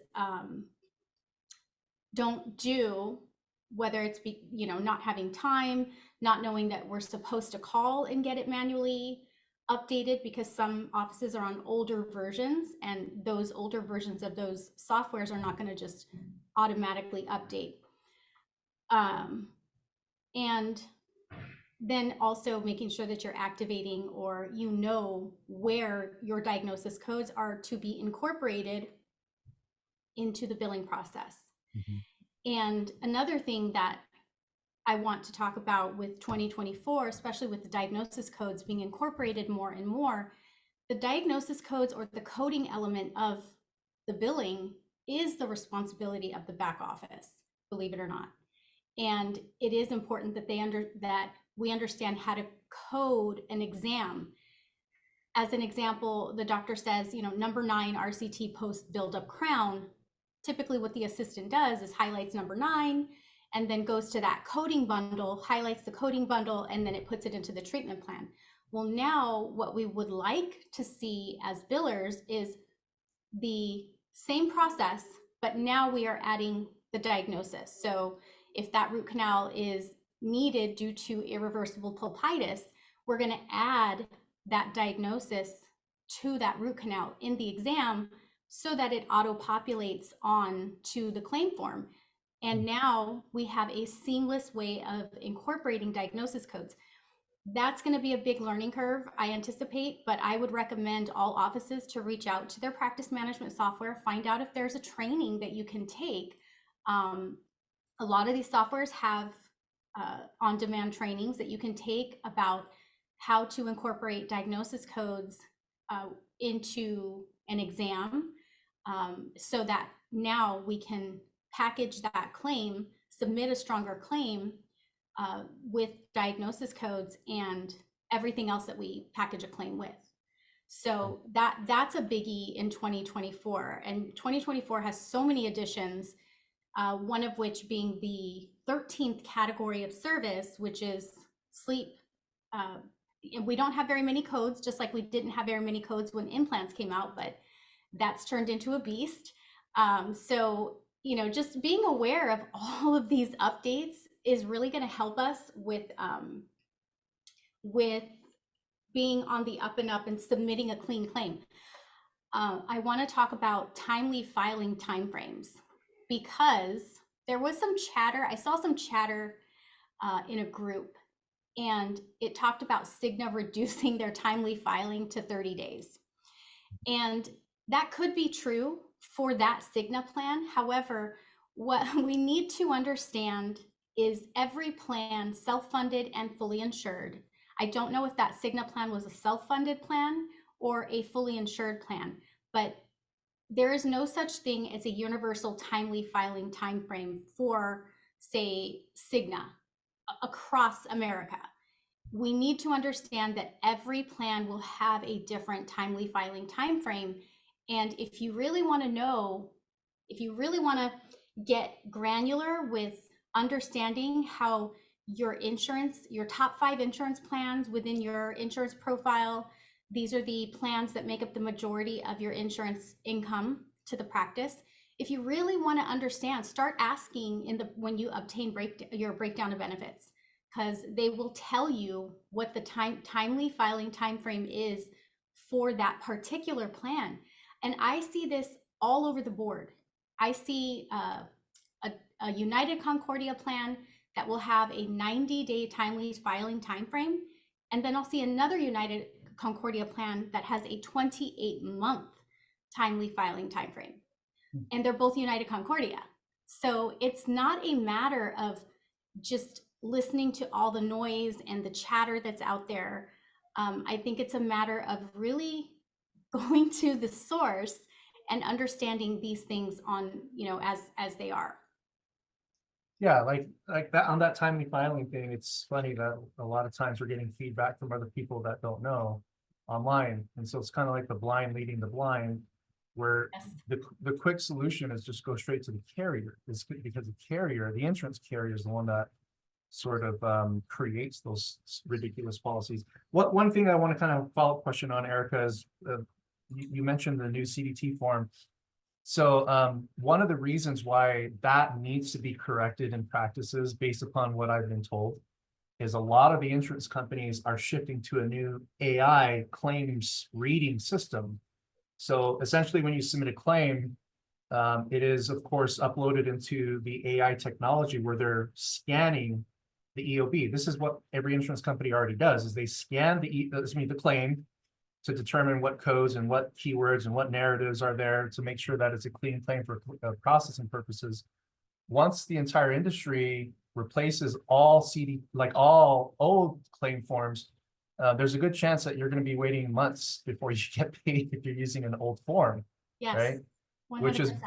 Which is very important for you to switch to the new form, because the insurance industry is headed in a direction of a common AI technology to process claims quicker, right? Where that specific form is what they're reading off of. So if you're using an older form, the system is not going to be able to read it, and they're just going to kick it to the side.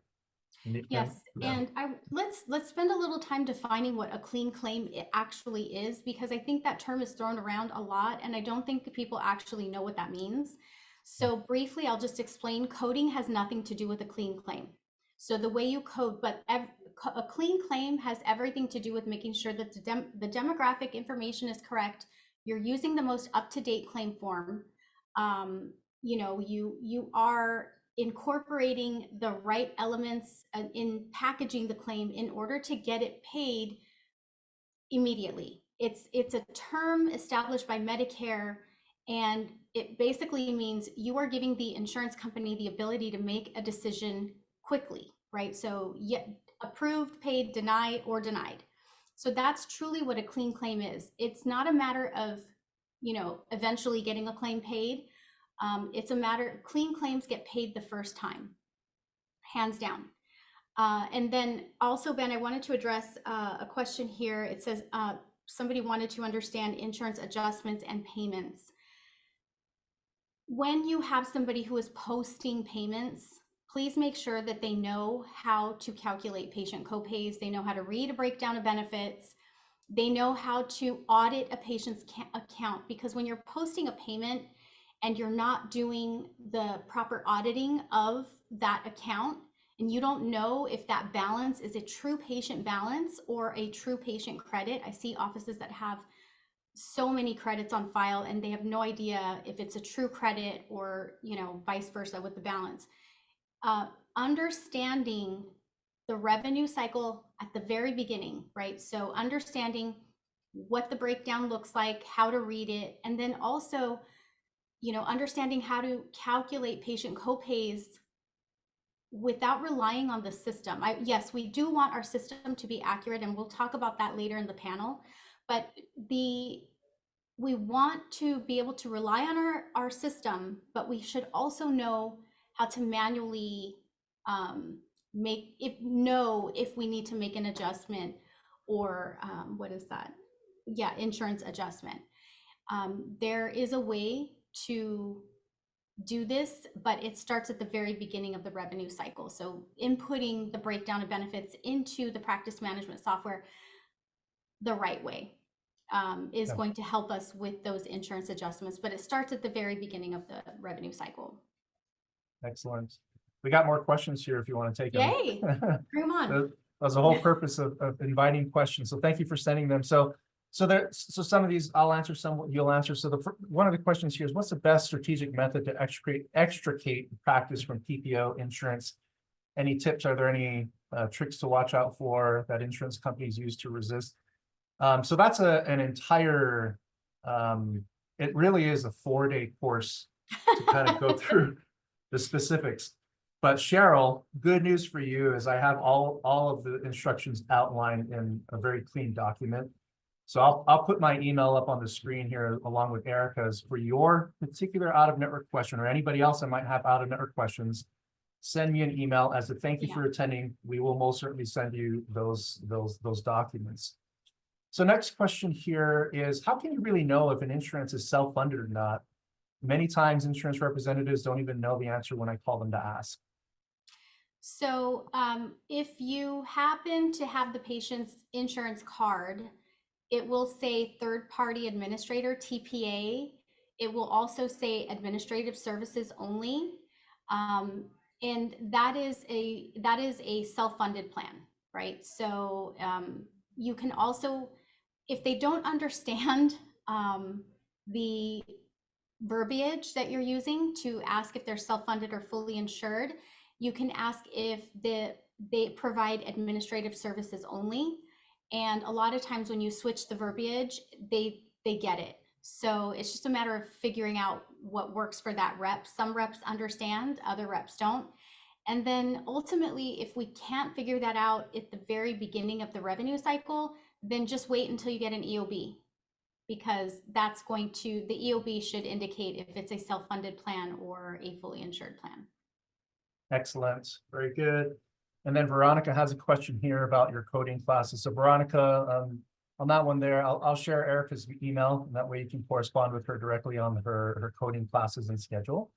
But Veronica also has another question. I was working with a practice and they were charging lab fees to Humana patients. According to the office, they had called Humana and talked to a supervisor of provider relations, and they confirmed the office can charge lab fees. Is this true?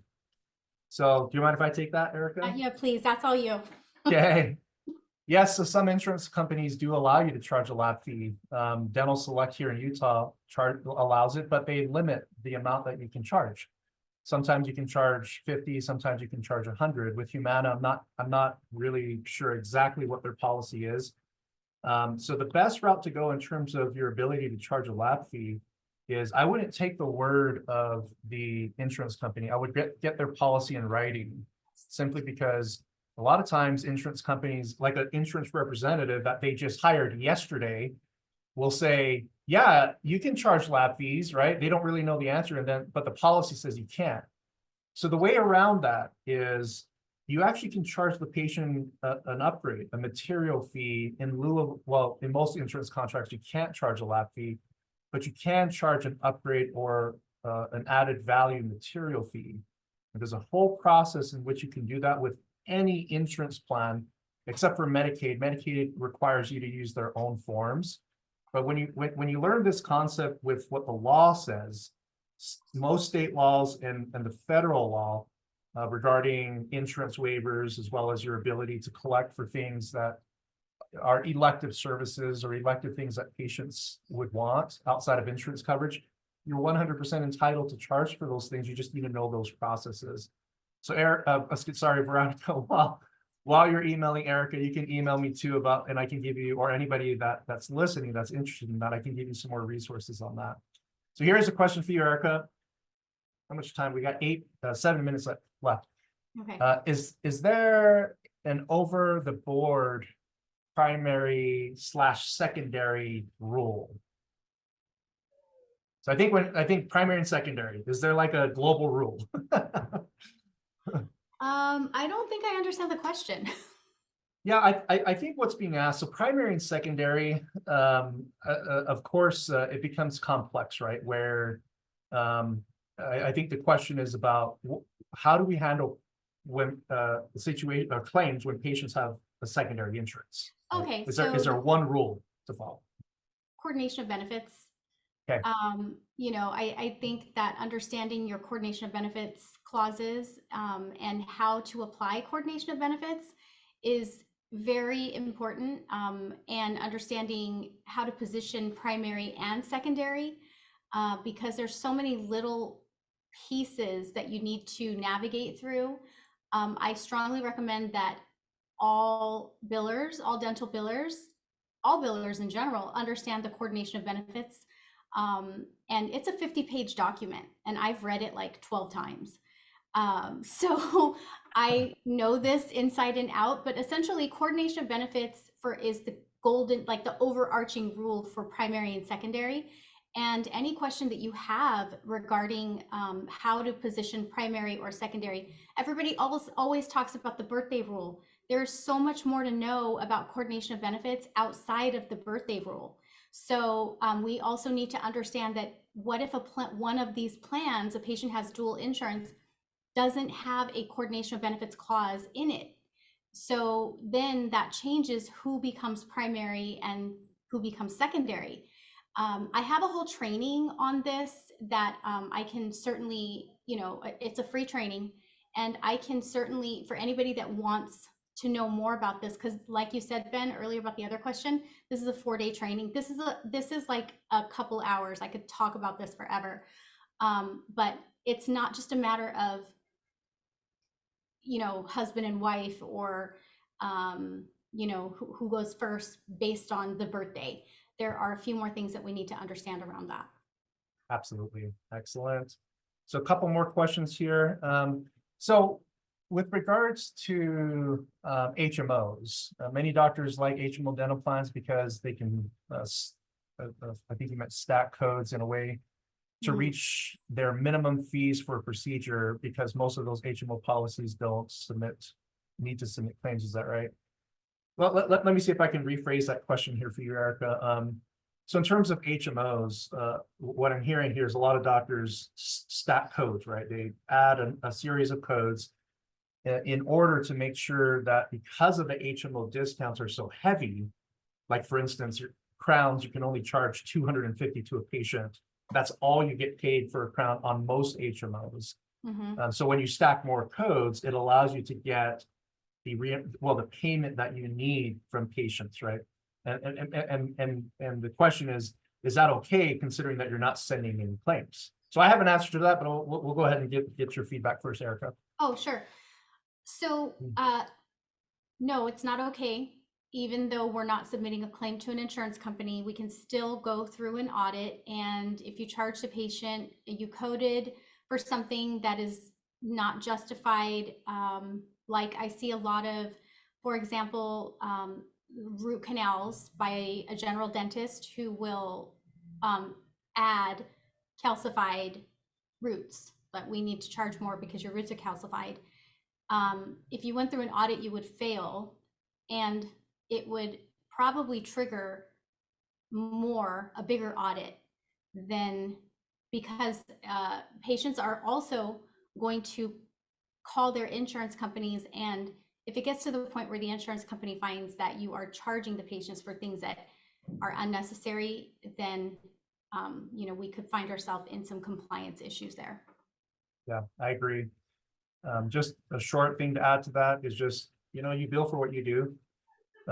You can bill material fees in lieu of lab fees when you can't do lab fees, but just be very careful on this particular form of billing, because a lot of HMO practices, I see that they stack claims, they stack codes, in an effort to have a more inflated dollar amount that they get to charge the patient. But it's very hard to justify the additional codes that are being put on those treatment plans for patients, to which that sort of practice, you're opening up doors of liability for you. So I agree with Erica, stay away from that practice at all costs. Absolutely. So here's another question. Oh, we got 2 more minutes. Maybe we'll just do this last question here. Where do I learn which procedures I cannot, well, excuse me, where do I learn which procedures can or cannot be done together on the same day? You know, in terms of codes being bundled, like crowns and buildups often get bundled, pulp On your caps and breakdown of restorative benefits. procedures. Yeah, ask when you're, I'm a huge fan of asking questions that are specific to the practice. Everybody's coding profile is different. So if I have an office, for example, who's going through a huge perio conversion right now. They're taking their prophy patients and they're analyzing whether or not the prophy patient is truly a prophy patient or a gingivitis patient or a perio patient. So they're doing perio conversions. We need to ask questions in the event that that prophy patient is going to convert to a gingivitis patient. Is the D4346 downgraded to a prophy, or what percentage is that? Because that allows us to be better prepared for the conversation that we may have to have with the patient. So likewise with the crown, you know, can we do a buildup the same day as a crown? It's not a matter of asking that question to take advantage of the insurance company. It's a matter of asking that question so we can better present to the patient and be more accurate. So that's where that's going to start. Perfect. Excellent. Well, Erica, thank you so much for your insight and your knowledge. Obviously, you're attracting a lot of questions. There's a lot more of that. And Email me, guys. we recognize that there are a plethora of insurance-related questions and problems in our industry. And fortunately, as it pertains to coding and billing, Erica's your gal. So send her an email at billingcoach@hiddendentalprofits.com. My email's on the bottom for those of you that want the material fees or tips on negotiating fees with insurance. Well, you can email either email. We'll make sure that you get the replies that you need. So thank you again, everybody. So that concludes the session, the 30-minute session here on common insurance administrative mistakes to make. Now we're going to pivot to Jordan. Jordan's going to go ahead and, oops, I'm so sorry, Jordan. I accidentally comment. You can take that screen from me. My apologies. So Jordan's going to go ahead and talk about why membership plans fail and how to succeed, to which after his 30-minute presentation, we'll take another 10-minute break. Jordan, the floor is yours. Thanks. Let's see. It looks like I can't share the screen yet here. Who's sharing it? Are you sharing it, Ben? We're seeing Ben's screen. I'm so sorry, everybody. I'm a little bit You're fine. out of my element. I'm usually a lot better at these webinar things. It's all yours now, Jordan. You're good, dude. Awesome. You guys are awesome. Thank you for all that. That was a lot of good information. I'm just glad that I don't have to work with insurance companies. Goodness. That's all I got, you know. So but thank you, Erica, Ben, you both rock. So let's get started with why membership plans fail and how to succeed. One of my favorite topics here today. Let's get started. So I'm going to talk about a success plan for everyone here, and I'm going to teach you guys how practices at least get to a 6-figure membership program is going to be the second piece of this. So my name is Jordan Comstock. I have been in the dental industry for some time, pretty much grew up in the dental industry. My dad owns a dental lab. My grandpa owned the dental lab. My mom's an office manager. I can't escape from dentistry. It seems like once you're in, you can't get out. So here I am. I am one of the co-hosts on the Insurance Untangled podcast. Ben and I also have a previous podcast, the Navigating Dental Insurance podcast. And I do a lot of podcasting, and I have our own podcast at BoomCog called the Automatic Patient podcast. So I love speaking and talking about the dental industry and how we can help practice owners and office managers achieve success. So I'm the founder and CEO of BoomCloud. I hate dental insurance. I mean, you already noticed that, right? When I got on, I'm like, I'm glad I don't have to work with insurance. Probably because I was traumatized when I was a kid. My mom worked from home as an insurance coordinator for a pediatric office. And it wasn't, she never had a good time with that. So probably a little bit of trauma there. We've helped over 1,000 practices grow successful membership programs. And I just love contributing to the industry. So happy to be here today. This is my family. I'm a dad of all girls. It gets wild at my house because they all have a lot of energy, and they're just a bunch of fun girls. So it's my wife, Christine, and my 3 girls. So My wife used to be in dentistry as well. She used to be an assistant for an office for some time. So we just can't get rid of dentistry. So I like to start my presentations with this quote. I love Napoleon Hill. He wrote the book Think and Grow Rich. I think it's one of the greatest books. But whatever your mind can conceive and believe, it can achieve. I think that's a statement I ask myself every day and talk about this every day with my team here at Boom Cloud. And I'm going to be showing you guys some case studies and some practices that have achieved some great success. And often I hear when practices are getting started out with growing a membership program, they're like, oh, that can never be me. Well, yeah, if you think that way, it's probably not. So let's start out with some positivity here today. And then let's talk about why I see practices fail, right? I've been doing this a long time now, helping practices scale dental membership programs or patient membership plans. And I met with my team earlier this week that works directly with our practices across the United States. And I just simply said, hey, let's talk about why does a practice fail with a membership program? And this is the list that they came up with for me. So most practices aren't proactive, meaning they're just kind of reactive, waiting for things to happen and then they react, right? Proactive, when you're proactive with, especially with a membership program, you can really scale these things. Meaning I spoke earlier today on win the day. If you sign up 2 patients every day to your membership program, at the end of the year, you'll have a $200,000 a year membership program. So not being proactive is a huge thing. The staff is not on board is probably the biggest thing that my team had mentioned, meaning maybe you are spread too thin working with insurance companies, right? But this is an avenue, a membership program is an avenue to help you reduce that and attract higher quality patients that aren't on PPO plans, that are committing to your practice. We often see when our practices achieve success, their team is a lot happier because of all the membership patients coming in. They're just a higher quality type of patient, so not having the staff on board or the team on board is a huge issue. So when you're if you're an office manager working with your practice owner or vice versa, get on the same page and use my course today as a way to learn why a membership program is super beneficial for your practice. So next is not having team rewards or incentives. I have some case studies I'm going to show on this on how this works and how the psychology of having rewards helps your team grow faster with growing your membership program. No external and internal marketing. This is why I love hanging out with Naren and his team, because they help with marketing, and most practices need help with marketing. Afraid of change. I had a practice years ago from Texas, and he's like, well, I'm in contract with all these PPOs, but I don't want to change because it's scary. And I get that. But I said, look, doc, you don't have to cancel all your contracts with every single PPO. Do what Dr. Eric Block did. Do it strategically, right? And he did, and he started his membership program and then eventually started cutting out PPO. So afraid of change.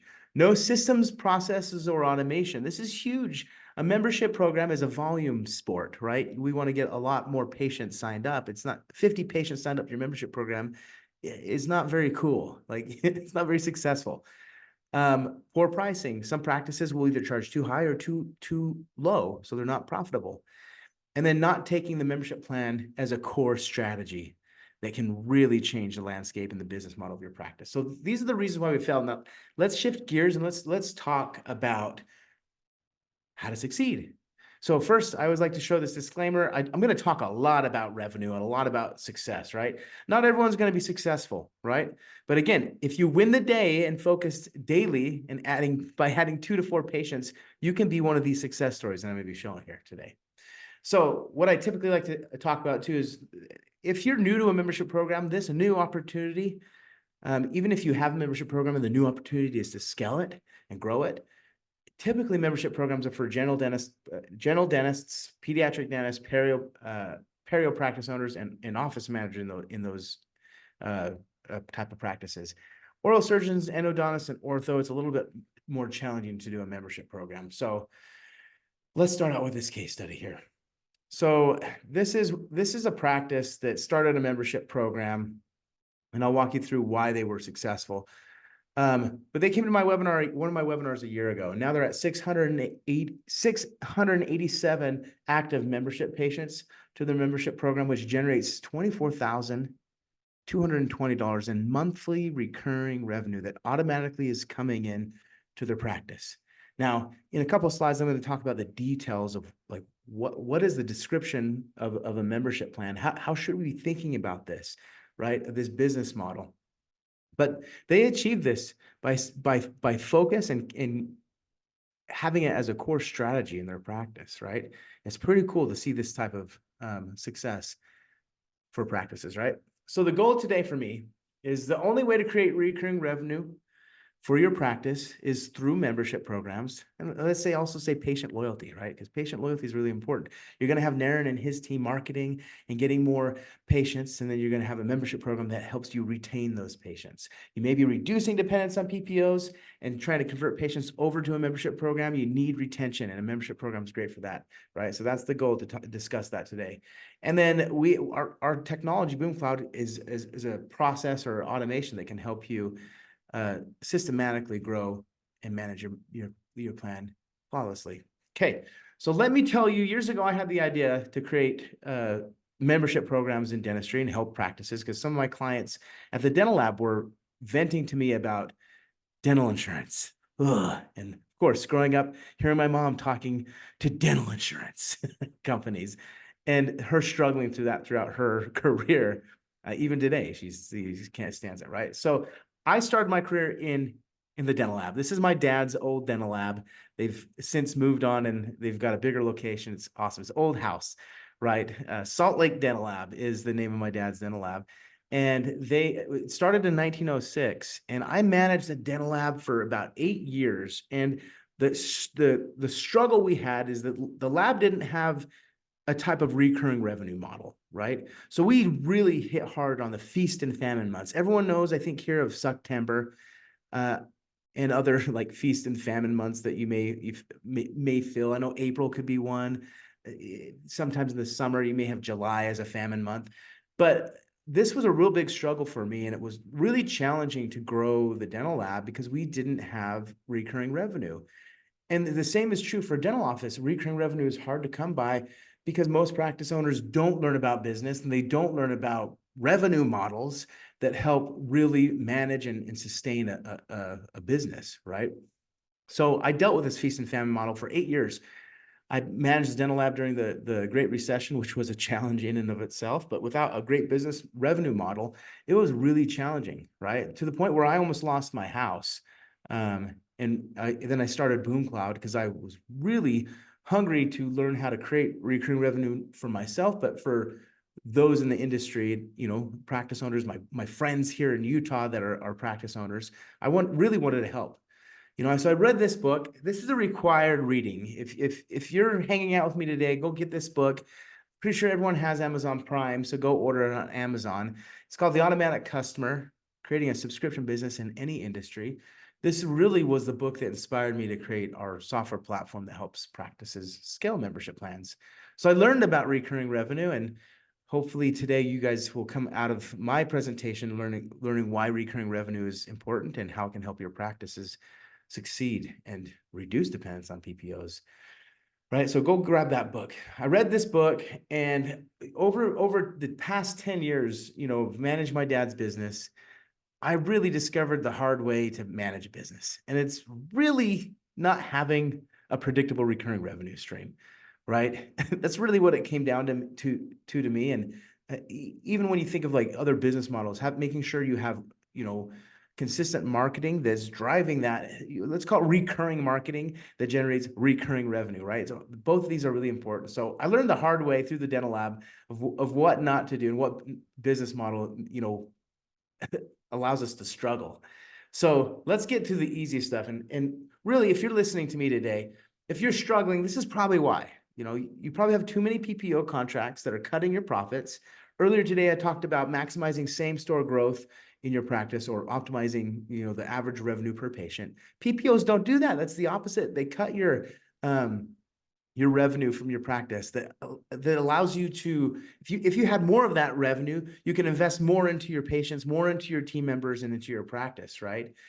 Most practices that are maybe struggling today, you know, don't have a framework to scale their recurring revenue, and then no business or marketing training, which is a huge issue in this industry, and which is why I love Naren and working with Ben as well with what he does with insurance companies. So this is how I think insurance companies, what they do to the industry. They attack your cash flow, they hurt your profit margins, and they jeopardize your patient experience.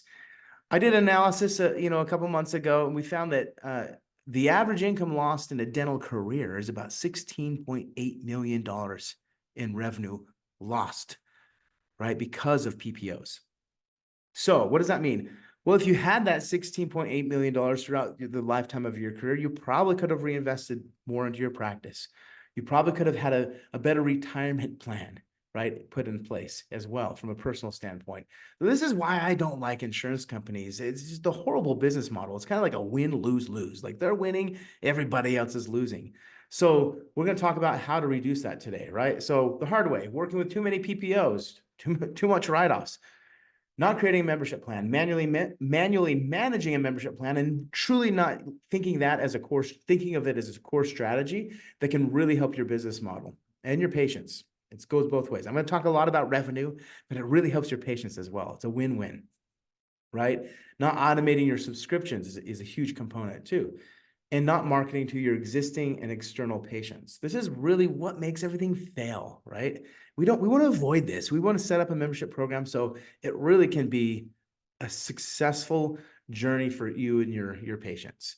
So let's talk about how to build one in 10 minutes, because it's really simple, right? At least when you're thinking about it every day like I am, it becomes really simple. All right, so what is a membership program by my definition? A membership program is an alternative to dental insurance managed by your practice, where patients pay an automated monthly or yearly subscription fee to get access to benefits and savings to your office, right?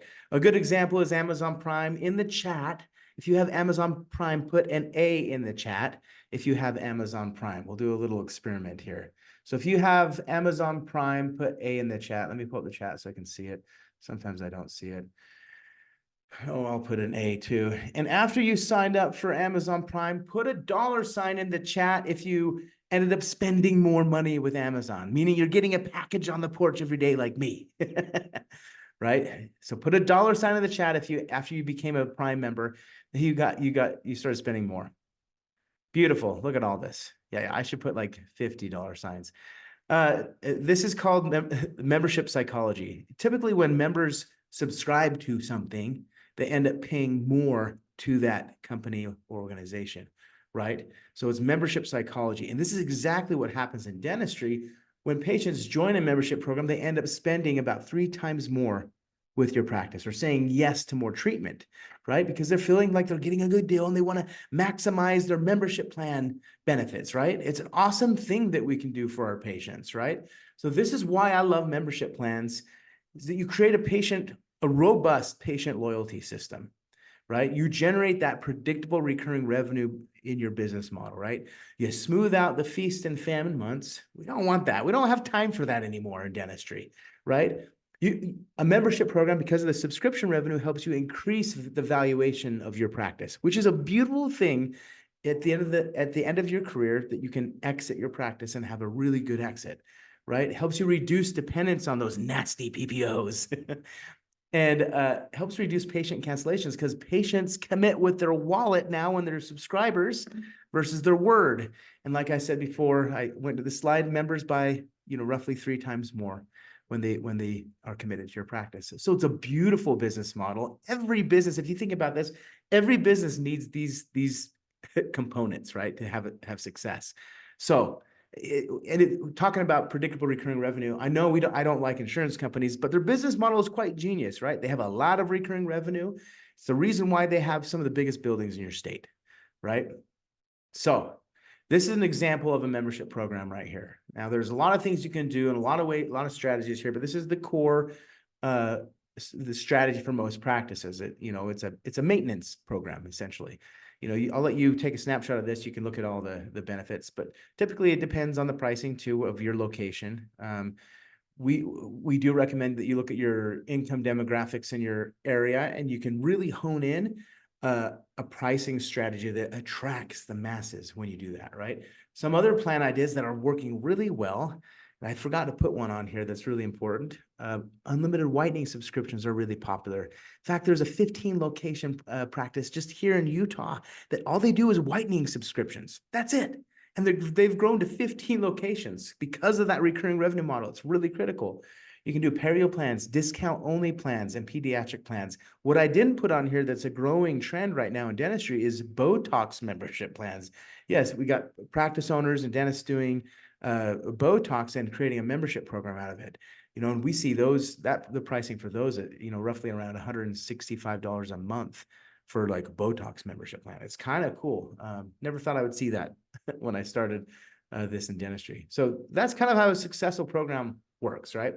And here are the frameworks, right? The things we need to do to have a successful membership program. I've got 4 frameworks, and I won't be able to spend all my time on this. In fact, I can spend days on each of these 4 frameworks. But the first one is I call revenue hacking.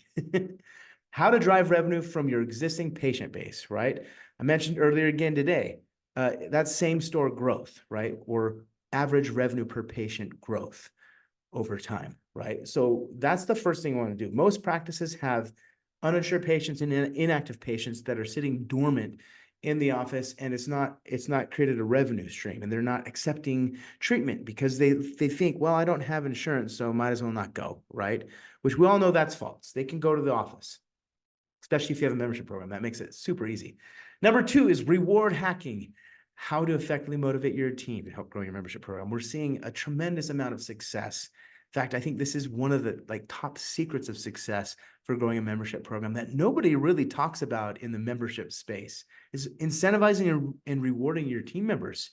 They all row together when they do that. It's a beautiful thing. And I'll show you some case studies of what happens when a practice does this right. Pricing demographics, you know, you want to nail the perfect plan, the benefits, and the price to get a mass adoption. And then 4 is what I call growth hacking, is how you can attract small business owners and their teams to join your plan.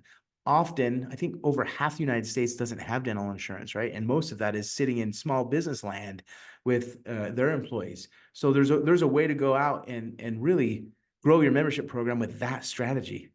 So those are my frameworks. So let's talk a little bit about revenue hacking. ARP, average revenue per patient, sounds silly, or same store growth, right, is kind of how you could call that, right? An example of what we did at the dental lab was we would get like a Crown and Bridge client, and then we say, oh, they're not sending dentures to us. Let's educate them on our denture process. And then they became a denture client as well. And we expanded revenue that way, right? So that's kind of how I think about it from my dental lab days. In the practice, it's the same thing. I think Eric Block in our panel, he talked about learning new skills to add to your practice to not only energize yourself, but to expand that revenue and the offerings you can service your patients, right?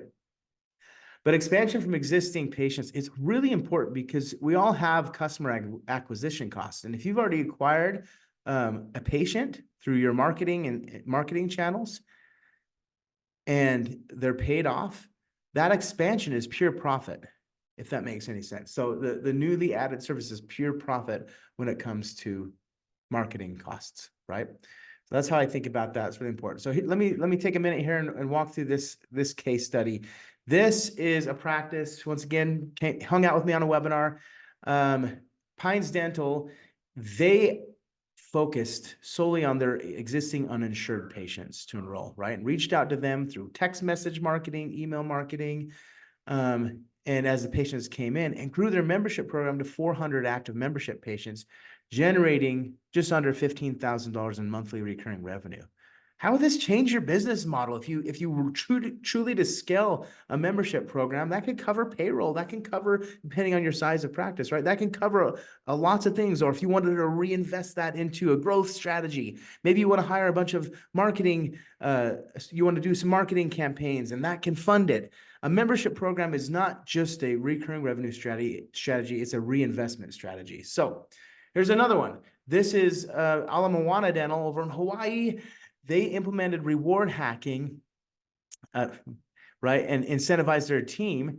So if you look in their platform that they use with us, Every one of their team members is on the list. They have a leaderboard, and they get rewarded for every patient they sign up, right? Their team is so happy and so energized to grow their program. This is 6 months of work from their team. They're growing about 80 to 100 patients per month because their team is so involved, right, in growing their membership program. Here's another one here. After 1 month, this practice needed to optimize their pricing. So we looked at the income demographics in their area. And prior to that, I think they were charging way too high for their market and the income demographics of what they were, where their practice lives in. So they were charging too high. So no adoption, right, to the membership program. All they did was that we helped them adjust their pricing to those income demographics, and we have a formula that we use that works it works so nicely in every market. Once they adjusted their pricing, boom, within I think a month and a half-ish, they signed up 149 patients to their membership program, just with a simple tweak. All these things we talk about that create success are really simple and easy, but most of the time we forget them, or we're like, I want to charge the highest price possible. That's not always the best strategy, right? And the B2B marketing strategy, this is one of my favorites, right? Of course, this gets really complex, right? So this is my proven process. You want to identify the industry that you want to reach out to. So think like accountants, marketing agencies, restaurants. We actually had a practice that targeted restaurant owners and their employees, and had a great amount of success signing up their employees to the membership plan. So you want to pick an industry, and you start reaching out to them through emails and through, I call them visit campaigns, right? And networking and educating them about the benefits of your membership program to the business owner and their employees. This is one of my favorite models. In fact, I believe Gary Takis, some of our a good friend here, he did this for his practice and signed up a business down the street, and they wired him a bunch of cash to put all their employees on the membership plan. So here's a practice that grew their membership program through what I call growth hacking, reaching out to small business owners and their employees, right? They're at 1,740 active membership patients on their membership program, generating a total of just under 50,000 in monthly recurring revenue, right? Or just $500,000 in annual recurring revenue. This is a beautiful thing for this practice. The practice owner literally wakes up every day, and if he wanted to go travel to Hawaii or take time off, he knows that there's still revenue coming in automatically without him, which is a really important concept as well. I think I can spend 2 days just on that concept of how do you build your business so it works without you, right? And this is what a membership program does to a lot of practice owners, right? It's beautiful. We also know that systems and processes help you scale, right? So we looked at practices that were manually managing a membership program. And then after we gave them, our platform, we looked at them after a year, and this was the results, right? Massive growth, right? Because they were marketing a membership program with all the growth tips that I'm talking about today. And they had a system that made it so easy that they could scale it to the masses, right? These are practices all on different sizes. So it's kind of cool to see this happening to practices across the nation. So this one is one of the coolest. I never thought helping practices create membership programs I'd ever see this, and now we're seeing it a lot more in with our clients at BoomCloud. This is a practice that achieved $1 million recurring revenue stream just from their membership program. It's so cool, right? They have over 2,410 active patients. And the cool thing about this is the snapshot in time. These guys are continuing to grow, right? They're generating 84,000 in monthly recurring revenue for their practice, whether they're doing dentistry or not, whether there's a recession, whether there's COVID or whatever, right, economic issue we're dealing with, this practice is generating revenue, right? So over $1 million. And they use all these strategies. They reward their employees for signing up patients. They have a marketing plan. They're reaching out to small business owners and getting their employees on, and they're also reaching out to 55 and up communities and attracting that type of demographics to their membership program. It's really cool what these guys have done. So we've got a couple more minutes left. I'm going to show you guys quickly how our platform works, and then I got an offer that I'll give everyone here on the webinar for hanging out with me today. So you've been seeing this all this time. These are the case studies. This is our dashboard in BoomCloud. Yes, we like pink. In fact, my daughter chose this pink color. She was interested in one day she wanted to learn how the internet works, and I pulled up the BoomCloud website and it was teaching her how to change colors, and she chose this pink color, so I put it everywhere because I loved it. So this is the dashboard. You can track all your metrics and your active patients on your membership program. We have a plan creation. It's so easy to just create and pick a plan, right? We have plan templates that you can choose from easily within your practice, all the way from Botox plans to whitening plans. And all you have to do is just click and you got a plan. Of course, you can easily edit it if you want to afterwards. We have an online sign up that you're allowed to sign up your patients. This is key to a successful marketing strategy with growing your membership program, is making sure you have this on your website where patients can sign up without talking to anyone in your office. They can read it. We have videos on these landing pages that your patients can read, and a Q&A that they can get basic questions answered. And this is automatically set up, when you use BoomCloud. Membership admin. We have this membership admin section of our software. You can log in. You don't have to call and wait 45 minutes on hold to verify insurance, right? Or verify membership patients. You just call in or log in and see if they're active and if their credit card status is good. Takes 2 seconds, right? That's the beautiful thing about membership patients. It's just so simple to work with them. So there's all sorts of other management tools in this section that I won't go into. Rewards tracking. So to effectively track rewards, we've got this leaderboard inside of BoomCloud that allows you to add your team member name and the monthly or yearly reward amount. So if they sign up a monthly patient or a yearly patient, they get a certain type of bonus, call it. I typically like that. It allows people to be motivated and make some bonuses and extra money for helping them grow the practice. So this is a really key to success for practices, is the reward program. We just launched this. It's our patient marketplace. We have where patients come and find practice owners, and they simply can read about your practice and your membership program. We list you guys, all of our practices on these sites, or the practices that are wanting a little bit more exposure. So that's our patient marketplace.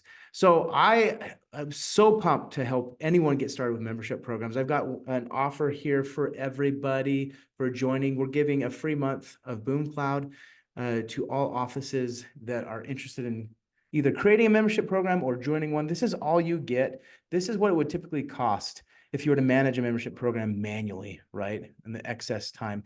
BoomCloud makes it super simple for your practice. I'm throwing in some bonuses as well. I'm giving you the membership university, so a video course, the $1 Million membership course, the patient marketplace listing, and then our B2B course that helps educate you and your team on how to do the strategies more in depth from what I discussed here on our webinar here. So here is the link, I believe, to our offer.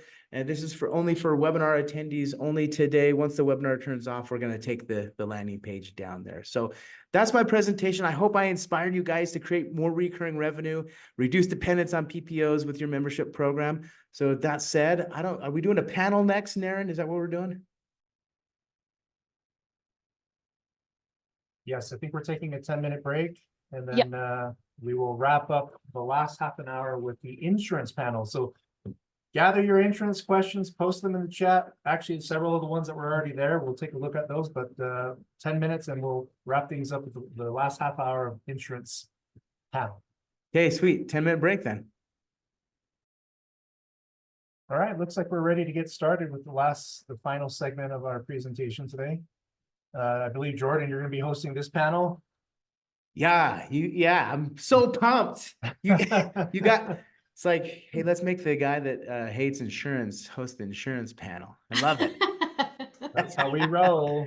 It makes it entertaining, right? I guess once we get doing this, it's kind of fun. Let me pull up the questions, because of course I don't have any insurance question memorized. Oh, no worries. We have it all outlined for you here. All outlined. It's going to be super easy for me. And then I'll probably crack jokes about, why do we even do this with insurance companies? So while Jordan's pulling that up, let's just do a round of introductions. Yes. So you all heard from Erica. Maybe let's go ahead and have Morgan and Tessina, starting with you, Morgan, just do a brief intro, who you are. And Okay, hi, my name is Morgan Millette. I own the company Front Office Friend.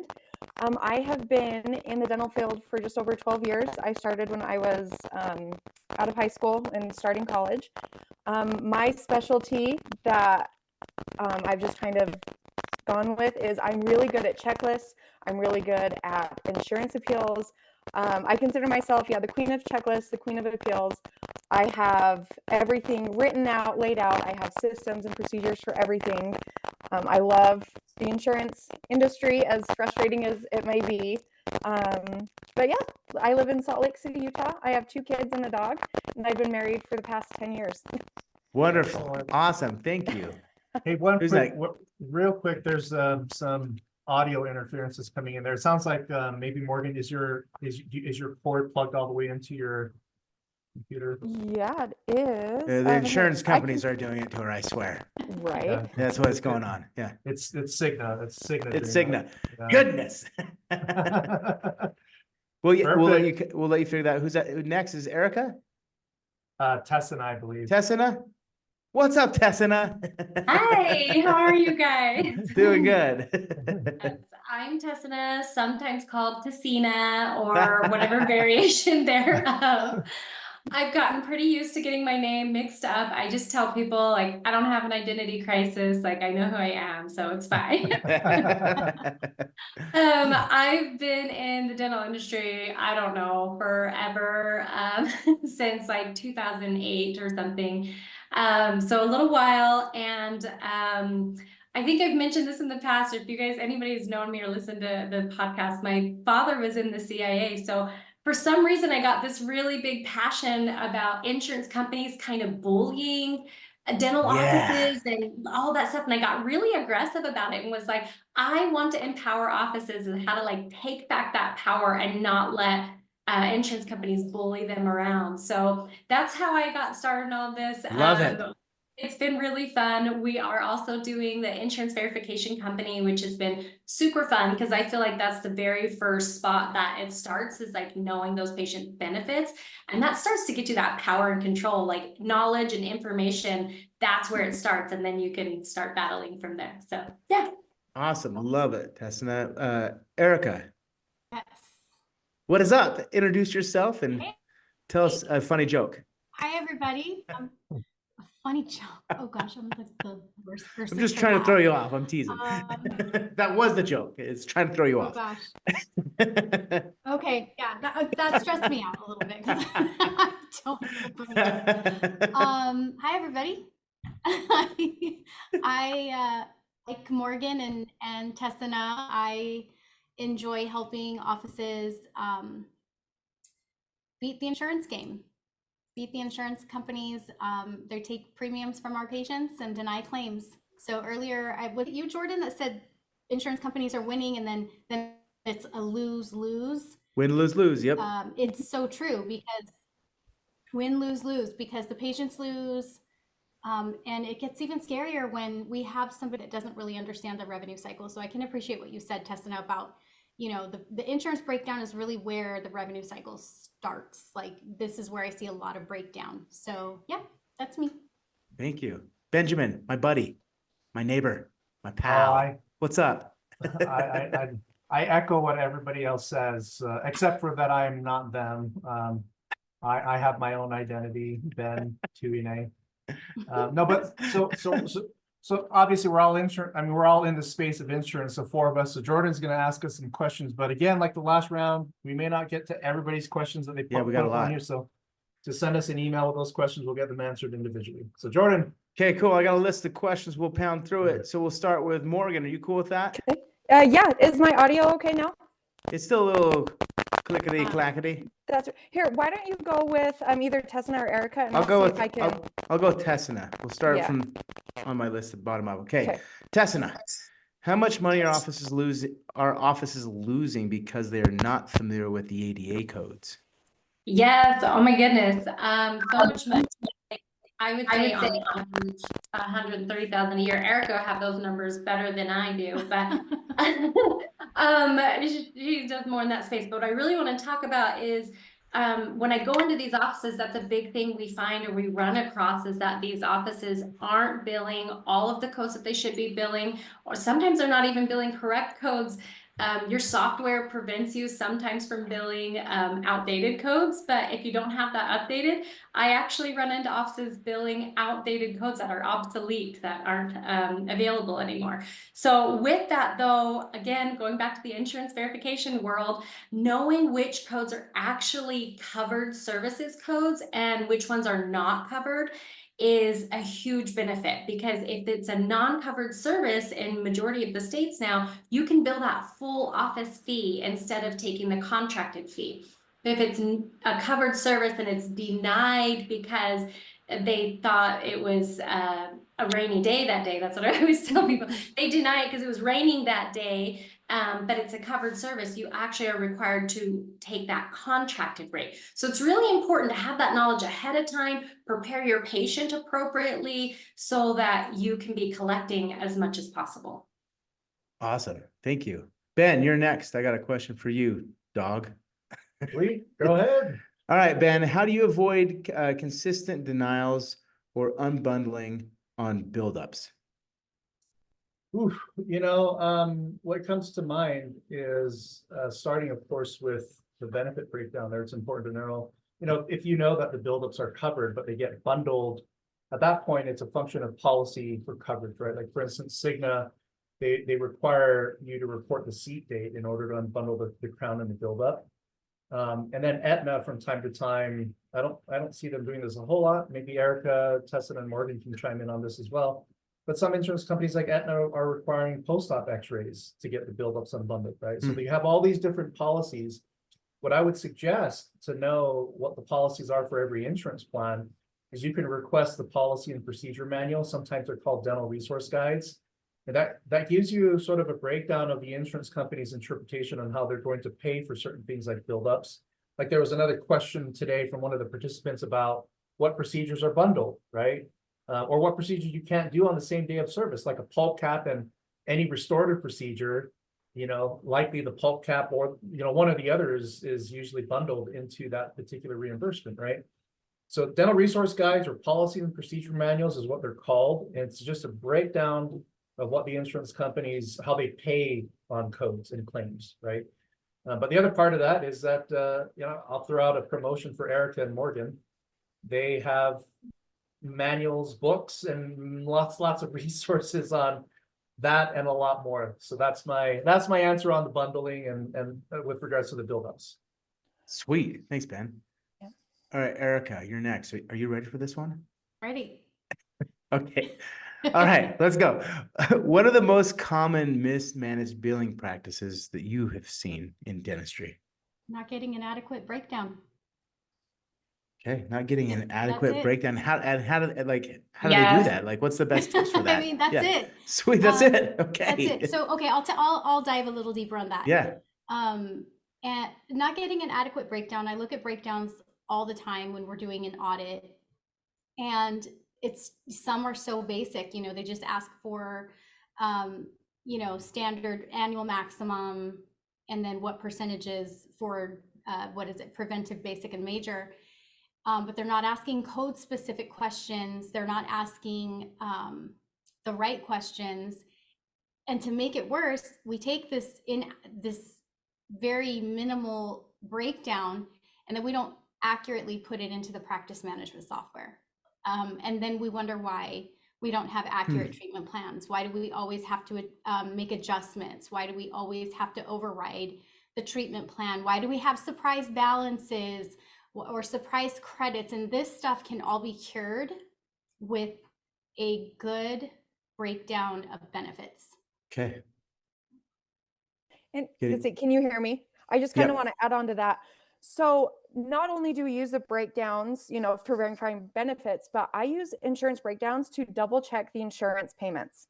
Yep. So if I get an EOB that says, we don't cover buildups, I'll go to my breakdown. Oh no, they do cover buildups. Oh my God, 50%. preach. It's so important, Morgan. It's so important because I have said that, like, when we get a breakdown and you're posting a payment, go back to your breakdown to verify that we got paid accurately, because how many times do we get told something's going to get paid at 90% and then it gets paid at 50%?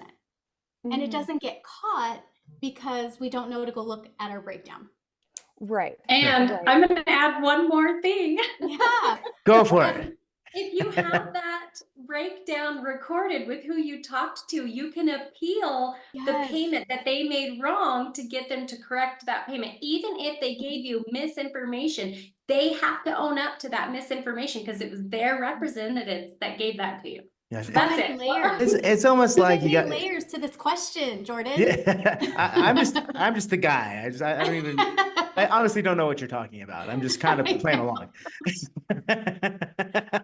I'm teasing. It almost feels like, you know, it's another layer of the IRS, like working Oh with my insurance companies. gosh. Just like, oh, we're gonna complicate everything and make your life difficult. Yeah. All right. It's funny. My mom's listening. She's an office manager. Hi, Mom. She texted me a question. I thought it was interesting. She said, "Here's a question: Why has insurance yearly maximums not changed for the past 30 years? Yet the I have the cost of answer. dentistry has risen." Tell me the answer, only because 7% of individuals who have PPO benefits actually use them. So the insurance companies don't see a reason to increase the maximums. say that one more time. Because the last number I heard was about 7% of individuals with PPO benefits, only 7% use their benefits. So insurance companies don't see a reason to increase, because the individuals with the benefits don't use them anyways. So they see no reason to increase them. And yeah, Agreed. yeah. And one more, sorry. Yeah. Yes, Another- add to it. Add to it. But it's also partly because dental offices for such a long time were billing out their contracted rate instead of their office fee. So insurance companies weren't aware that Yes. there was a need to increase those premiums as well, because offices were sending out the wrong fees. I think it's both. Okay, interesting.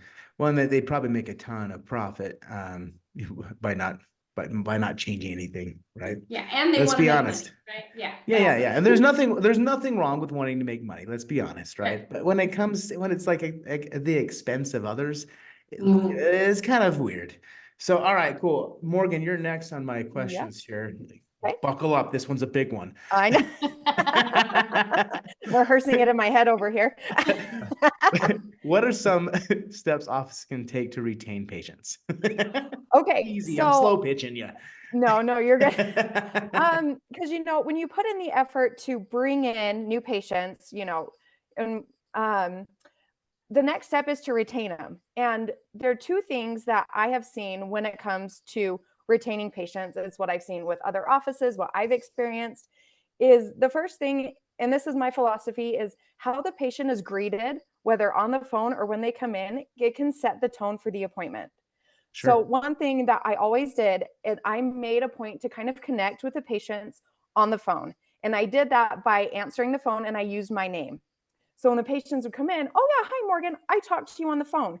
And right then and there, I was personable yet professional, but it kind of broke that first barrier. Whereas, okay, we've started off with a good experience, we've broken that first barrier. And even when I go to other offices, I work remote and I have my own dentist. The office manager, she's always so nice to me, not because I'm Morgan Millette or anything, but she's so nice to the other people that come in, and Sure. she's welcoming, she's inviting. And that office, they've been around for a while. They have a good, new patients coming in. The patients have been there for a long time. And even if I go to other offices and they're not very nice, it's just like, okay, it just kind of makes me uncomfortable. And Yeah. I've seen that, and talking to other patients, I've asked them as I'm consulting here and there, why, like, what makes you come? Like, why do you stay at this office? Like, because I have a good experience all the way around. Sometimes getting, the news that I need a whole bunch of treatment, it's going to cost a lot of money, it's hard to hear, but they have a good experience all around. The second point that I want to make is you have to get your ducks in a row before the patient comes in. So you are absolutely 100% prepared. We know who needs health history updates. We know who needs to update their insurance. We know who has, an old balance that we need to take care of or make financial arrangements. getting that done beforehand creates for a seamless patient experience. So there's Love it. not chaos when the patient comes. Yeah. Because the patients will do a vibe check and they know if there's chaos and it's, oh, I guess you'll call me and we'll see, you know, it's Sure. when you can do your due diligence beforehand, you do checklists, you do, you know, all the due diligence. You're the checklist queen is what I hear. Checklist. I mean, I really have my is. It scheduling really is. appointments checklist. I have Yeah, it's everything good. I need to ask the patients and everything, just Yeah. so when they come in, we're prepared. I can hand them off to the back office. They can hand them off to me. Everything is ready for them to go. Yeah, I love that. Patient experience is critical. We don't work with patients at Boom Club, but we do have processes and checklists to make Right. sure that the experience every time is consistent every time. I think that's great. And then of course, Mhm. I'm biased. Membership plans help with retention as well. That's one of the Yes. reasons why I love helping practice with it, is they get a great patient experience through a membership plan too. Excuse me. All right. Who I think it's Tess and I think it's your turn. All right, here we go. What are the consequences of not billing your office fees in the patient account? Did I ask that right? I didn't understand that question. Sorry. I know that can be confusing. I'm sure Erica and Morgan are thinking like, yes. Yes. This is so important. Yes. Yeah, I'm So sure. it's Yeah, such it a sounds big deal. important. Yes. Okay. So there's, this difference between the contracted fee and the office fee. And offices are putting into the patient ledger or the patient account the contracted fee. And this is such a huge issue. I see it all the time. It causes headaches among headaches. You lose money, you can lose patients, all of the things. It's really, really important to make sure. So let's say, okay, legally, right? You're putting in that patient account the legal amount that you're charging them for that service.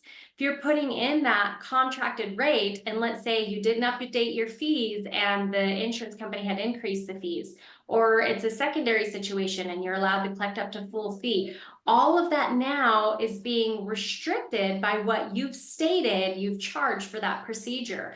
And a lot of offices will just put on an adjustment to adjust it up to a different fee. But that gets really tricky because you're already stating in the ledger that you would charge them 500, or you know what I mean, instead of 1,000.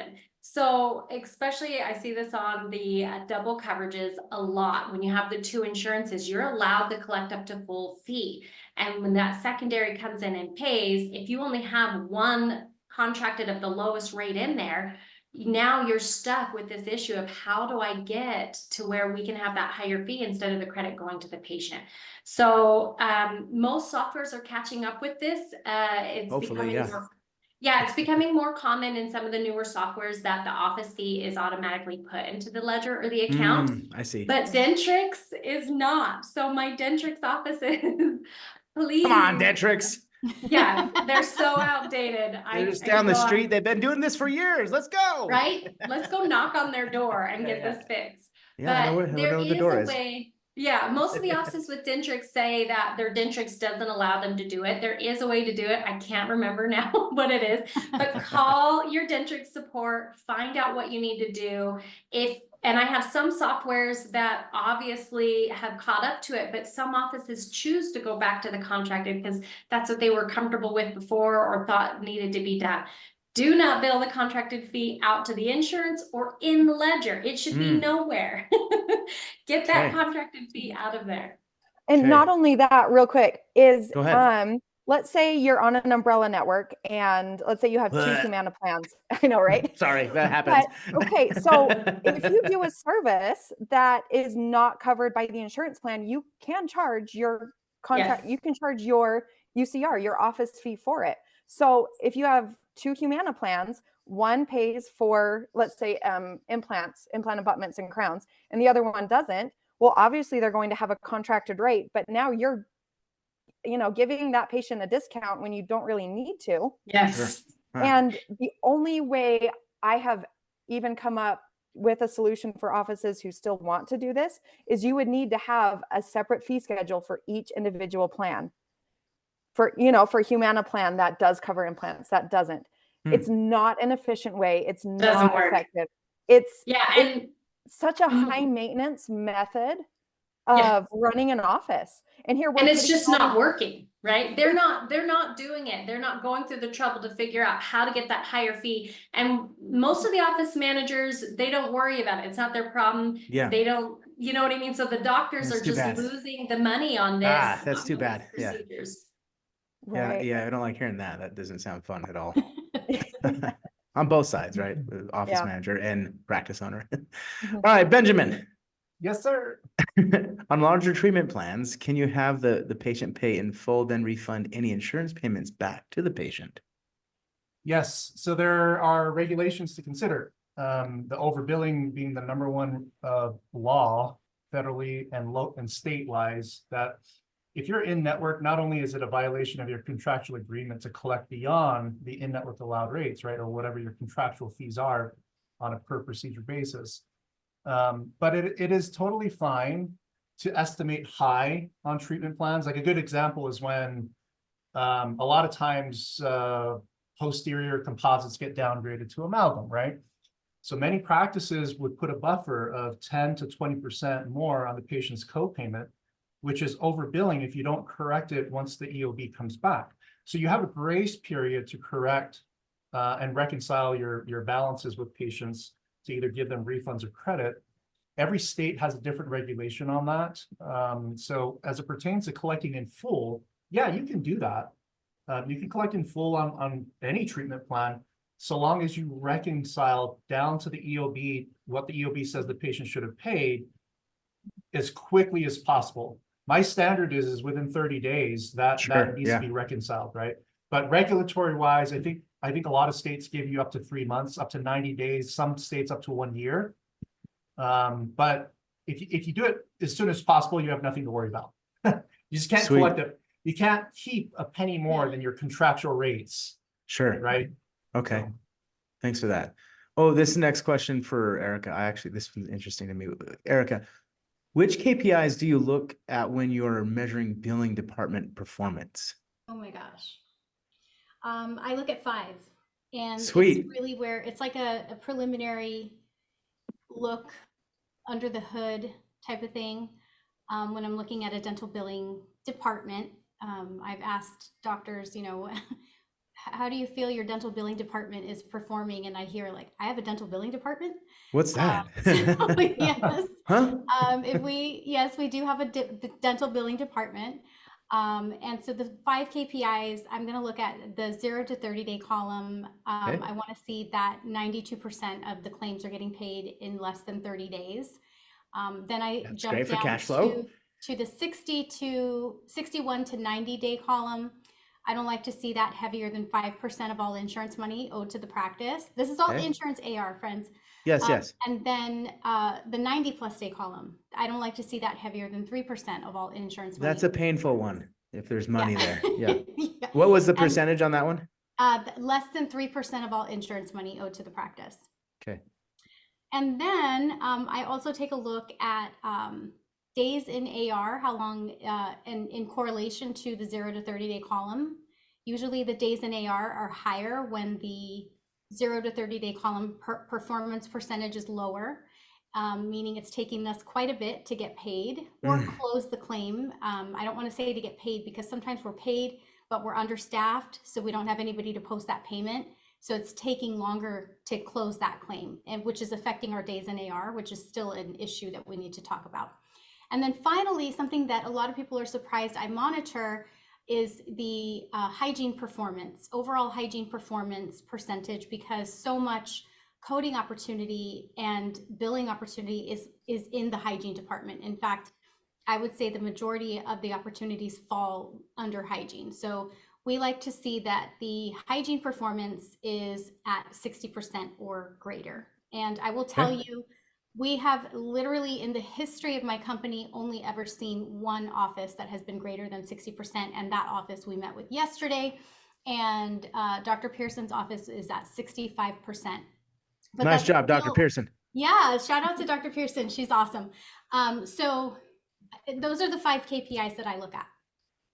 Awesome. No, this is great. And I mean, tying that into like marketing and the cost to acquire customers are really important to get your billing department really honed in, because You know, if Yeah. you're attracting new patients, you've got marketing companies going on that are helping you attract new patients, there's a cost there and you need to pay back that cost. So you have Offices are profit. focused, startups in particular, are really focused on bringing bodies into the front door. But Yeah. what they don't realize is if they don't set up systems in the billing department, they don't Yeah. understand. And we rely on an individual who may have 20 years of experience, but that individual is good at their craft. They don't have systems. Yes. So somebody that's been in the game for 20 years may not necessarily have the know-how to build out a billing department. Sure. And so we bring these bodies in with the marketing, and then we let the dollars walk out the back door. Yeah. Yeah, that's really dangerous to Mhm. let that happen. And the crazy thing is there's no such thing as like, I mean, there's such a thing as bad revenue, meaning you're doing the work but not collecting it. You know, that's bad revenue if you can never collect it, whether it's from insurance companies or on the And patient side. So I just want to say something really quick. I know we're running short on time. The hygiene department is not a loss leader. no, it's not. It's a revenue And I've center. heard that from so many offices. It's a complete Hygiene is revenue just center. Yeah. is a retention. It's just a retention piece. It's not, it's more of a loss leader. It's not, it really isn't. It's not. No, I agree with that. Love that. All right, Morgan, I think you're on deck here. Yeah. One thing, okay. One thing one thing offices can do to become more efficient in the daily operations. Yeah. There's missing a what? What is one thing an office can do to become more efficient in the daily operations? So, as we all know, getting through the day at a dental office, it's a team effort. You Sure. rely on every member of your team. And in order to have an efficiently running team, you need to have an effective way of communication, within the inner office. My most favorite way, I've said before, and I will always continue to say, are route slips or visit forms or something, whether if you can generate it from your computer, or I have made an office like personal route slips because their software doesn't generate them.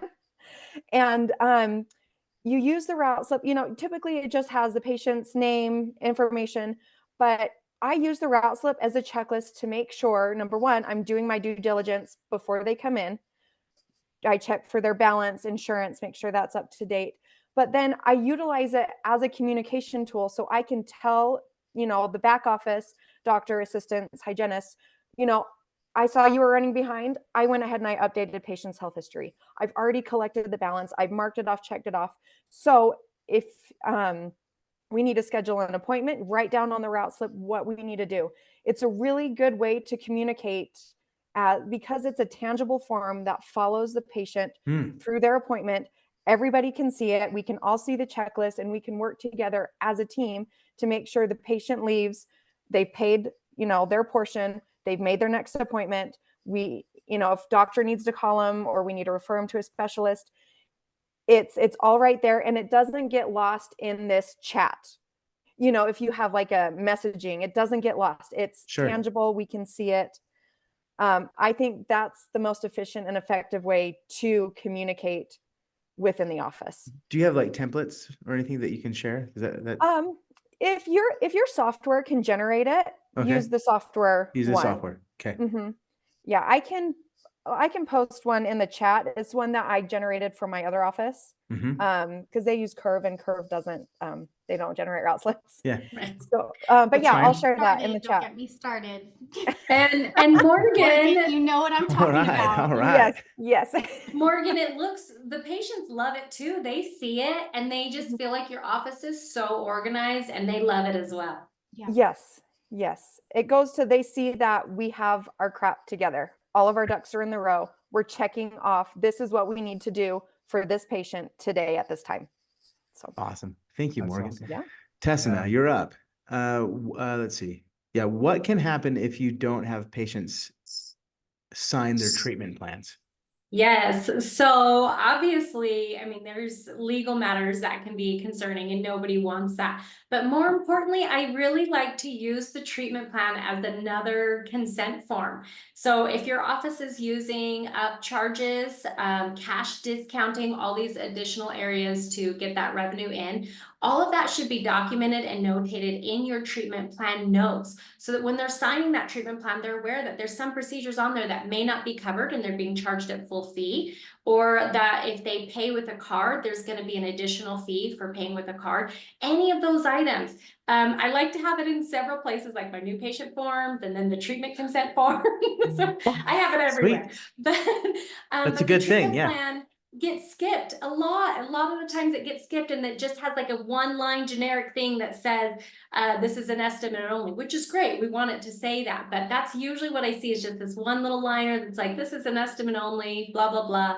And a lot of offices still are not in the habit of having patients sign those treatment plans, so that when that patient comes back later on with a question or a concern, or that doubt that you had never told them that, you can show them their own signature, and it never even gets to a thought of going to legal, because they're like, oh, that's my signature. Like, okay, you obviously told me. Awesome. Thank you. Ben. Oh, Yo. this question gives me a lot of stress. I think we did a podcast on this, and I was like really annoyed. Not because of you. You were great. Ben, how do you handle refund requests from insurance companies? All right, I'm gonna show you a letter. So this is actually Here we go. Yeah. This is very controversial, because Yes, it is. Yeah. there's a right to recover stipulation that insurance carriers have a right to recover on claims over overpayments and things of that nature. And years ago, we stumbled upon a lot of case law that's mentioned in this letter. So this is actually the letter that we share with clients whenever, like the most recent case, Guardian was asking a client for $52,000 of refunds, Goodness. saying that over the last 5 years, we learned that we overpaid you in the amount of $52,000, but there was actually no evidence produced by the insurance company. So once we requested the evidence, of course, they just sent their collection letter to us. And it was one that said that if you don't pay this amount, then we reserve the right to pull claims from, pull that money from future claims. So there's a lot of issues with that. So first issue, and this is not intended to be legal advice. This is what our attorneys and a few judges that have sat on court cases pertaining to doctors either suing each other or an insurance company suing a dentist. The opinion of the courts is split. A lot of the courts do tend to favor the insurance industry in terms of their right to collect. But in this letter, there is actually federal law and then a bunch of states that have their own laws indicating, like on this line here, that it is not the responsibility of the physicians or the dentists to correct when an insurance company makes a mistake. So what I've learned is that if they're asking for money, like another client, this is actually Tim Hung, Erica, they're being asked to refund money on a claim that was 100% honest, to where if they issued the refund, they would have zero income on that particular procedure. And it was like a $1,500 procedure.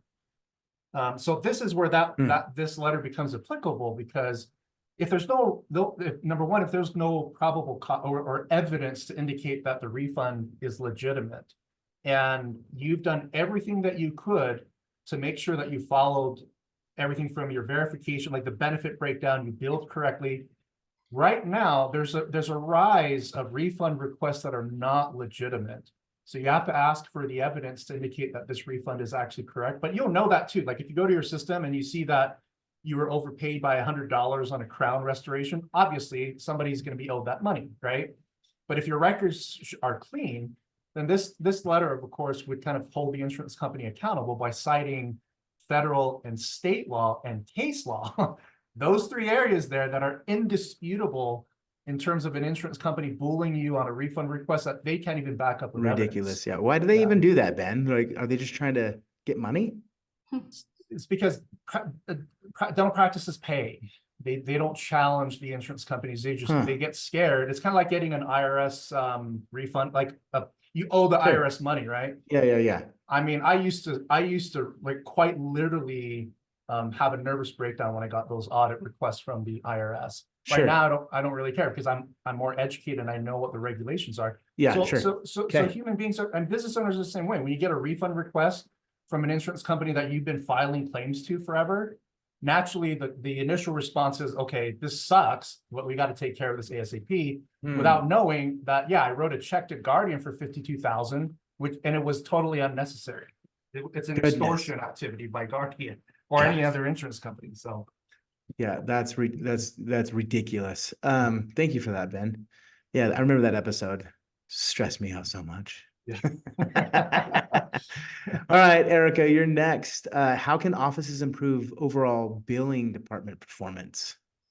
Have meetings.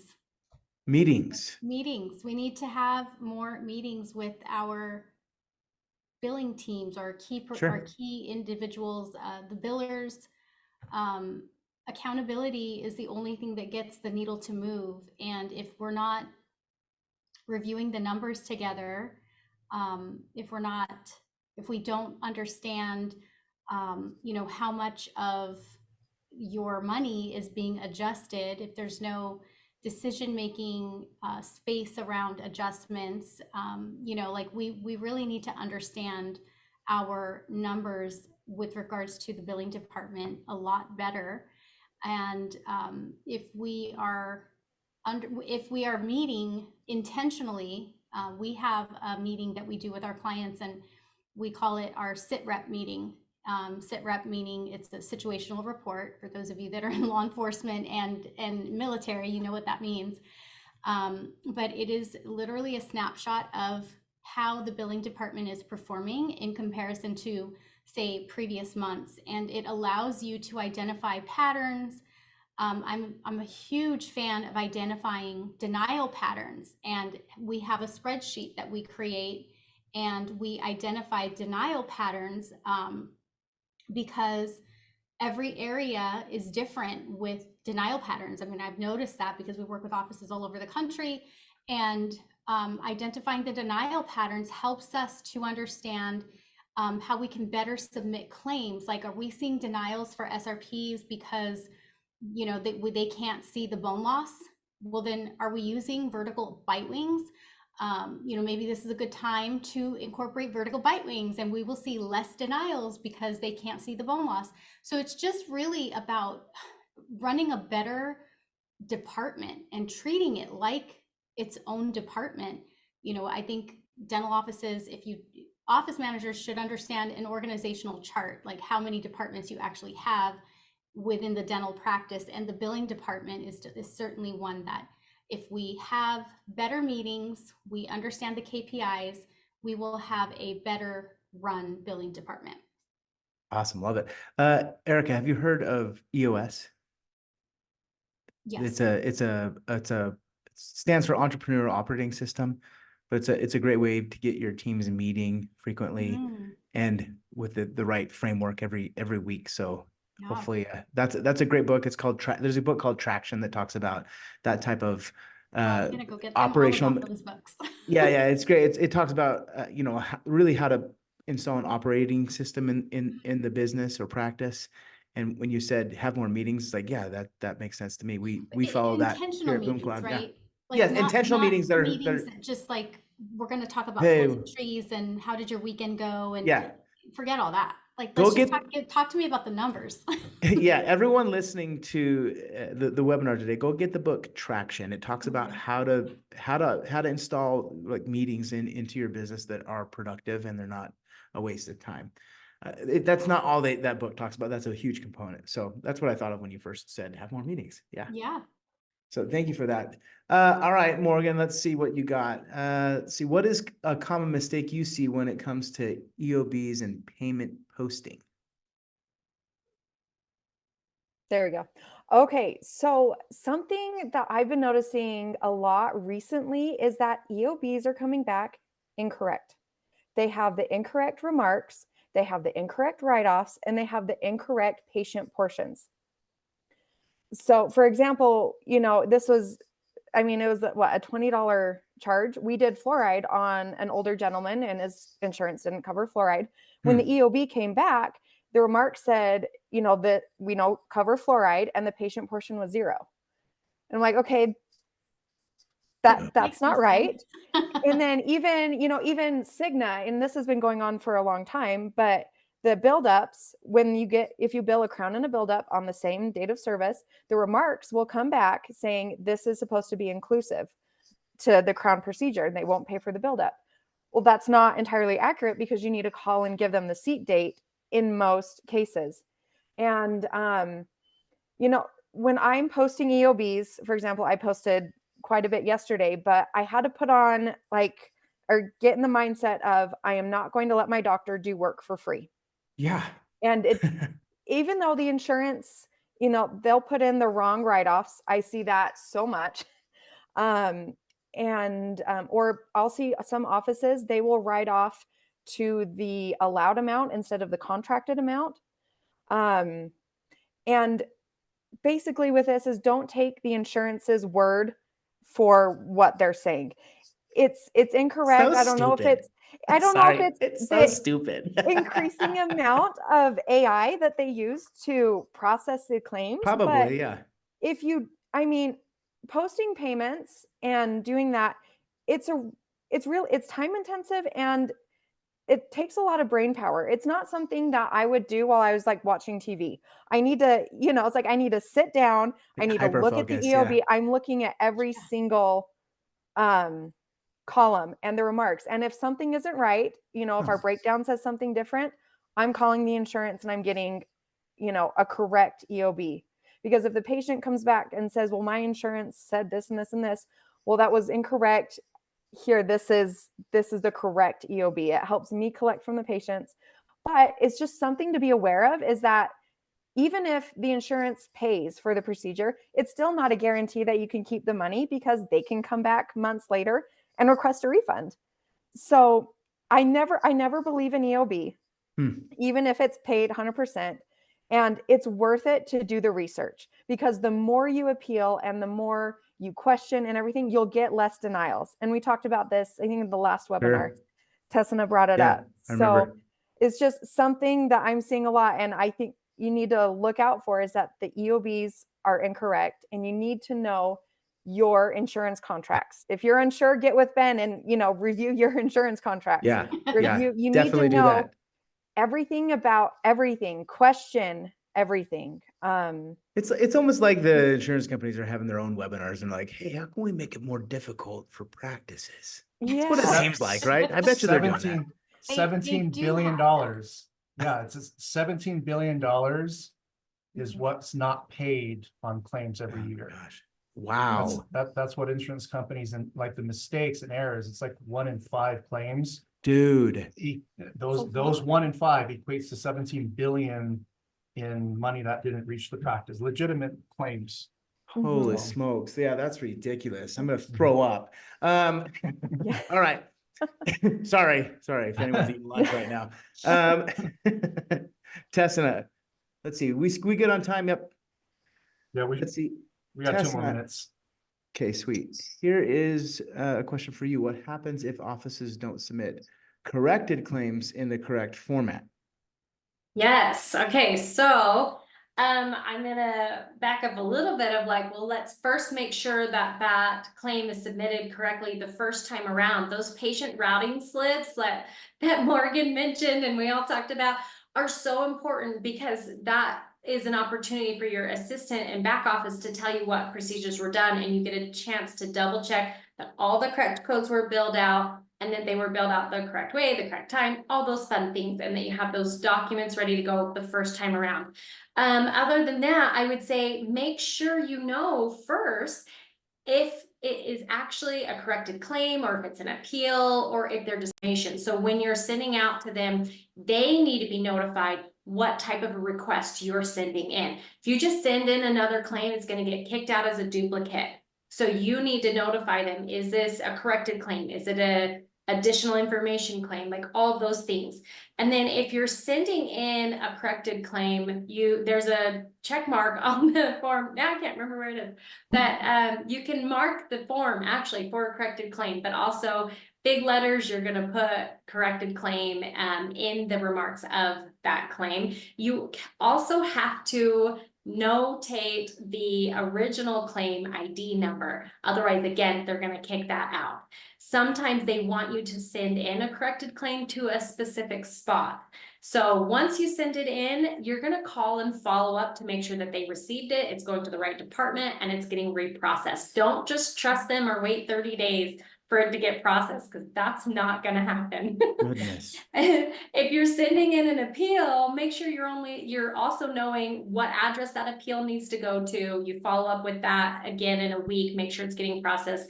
Only file ever one appeal and then send a complaint to the insurance commissioner. There we go. Yeah, I like that. Let's do that.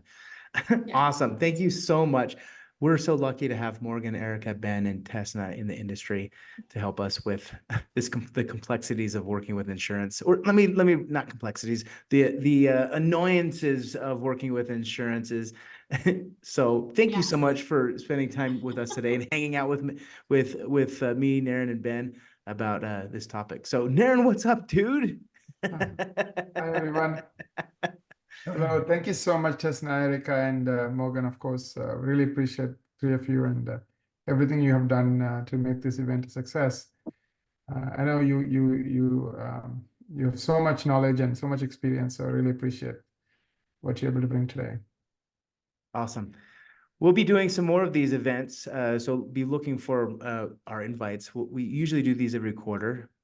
Ben, Naren, and I meet every week, and we record our podcast and talk about all the fun webinars we're going to be doing. So we appreciate everyone coming to the webinar today. We had so much fun. I hope you guys had fun and learned a lot with us today. With that said, Ben, I don't know if you have any other closing remarks. If you want to listen to our podcast, go to theinsuranceuntangled.com. You can listen to our podcast and listen to me basically throw up when we talk about insurance. That's pretty much what it is. I'm teasing. And then for CE, Naren, Yeah, what are the CE. CE instructions? Yeah, absolutely. So there's going to be a survey that you see on chat. You have to complete it. And if you complete it, it'll take a bit of time, but I can see the link. It says, please take a moment to fill out the bill of feedback form to receive your CE credits. Just fill it out. You are here till the end. So we're looking for two things, where you hear the whole time, and then, of course, do you complete the form. Do those two things. Just give us a week or so. We'll send you the CE. You will get 3 hours of continuing education credits. Thank you so much, everyone, for being here, for making this a success. I think this is the biggest event we have done so far. So hopefully it's getting Yes. bigger every time. Thank you, everyone. Awesome. Thank you, Thank you. everyone. Thanks, everybody. Have a nice Thanks, weekend. guys. Nice weekend. You too. Have a nice Bye. weekend. Bye.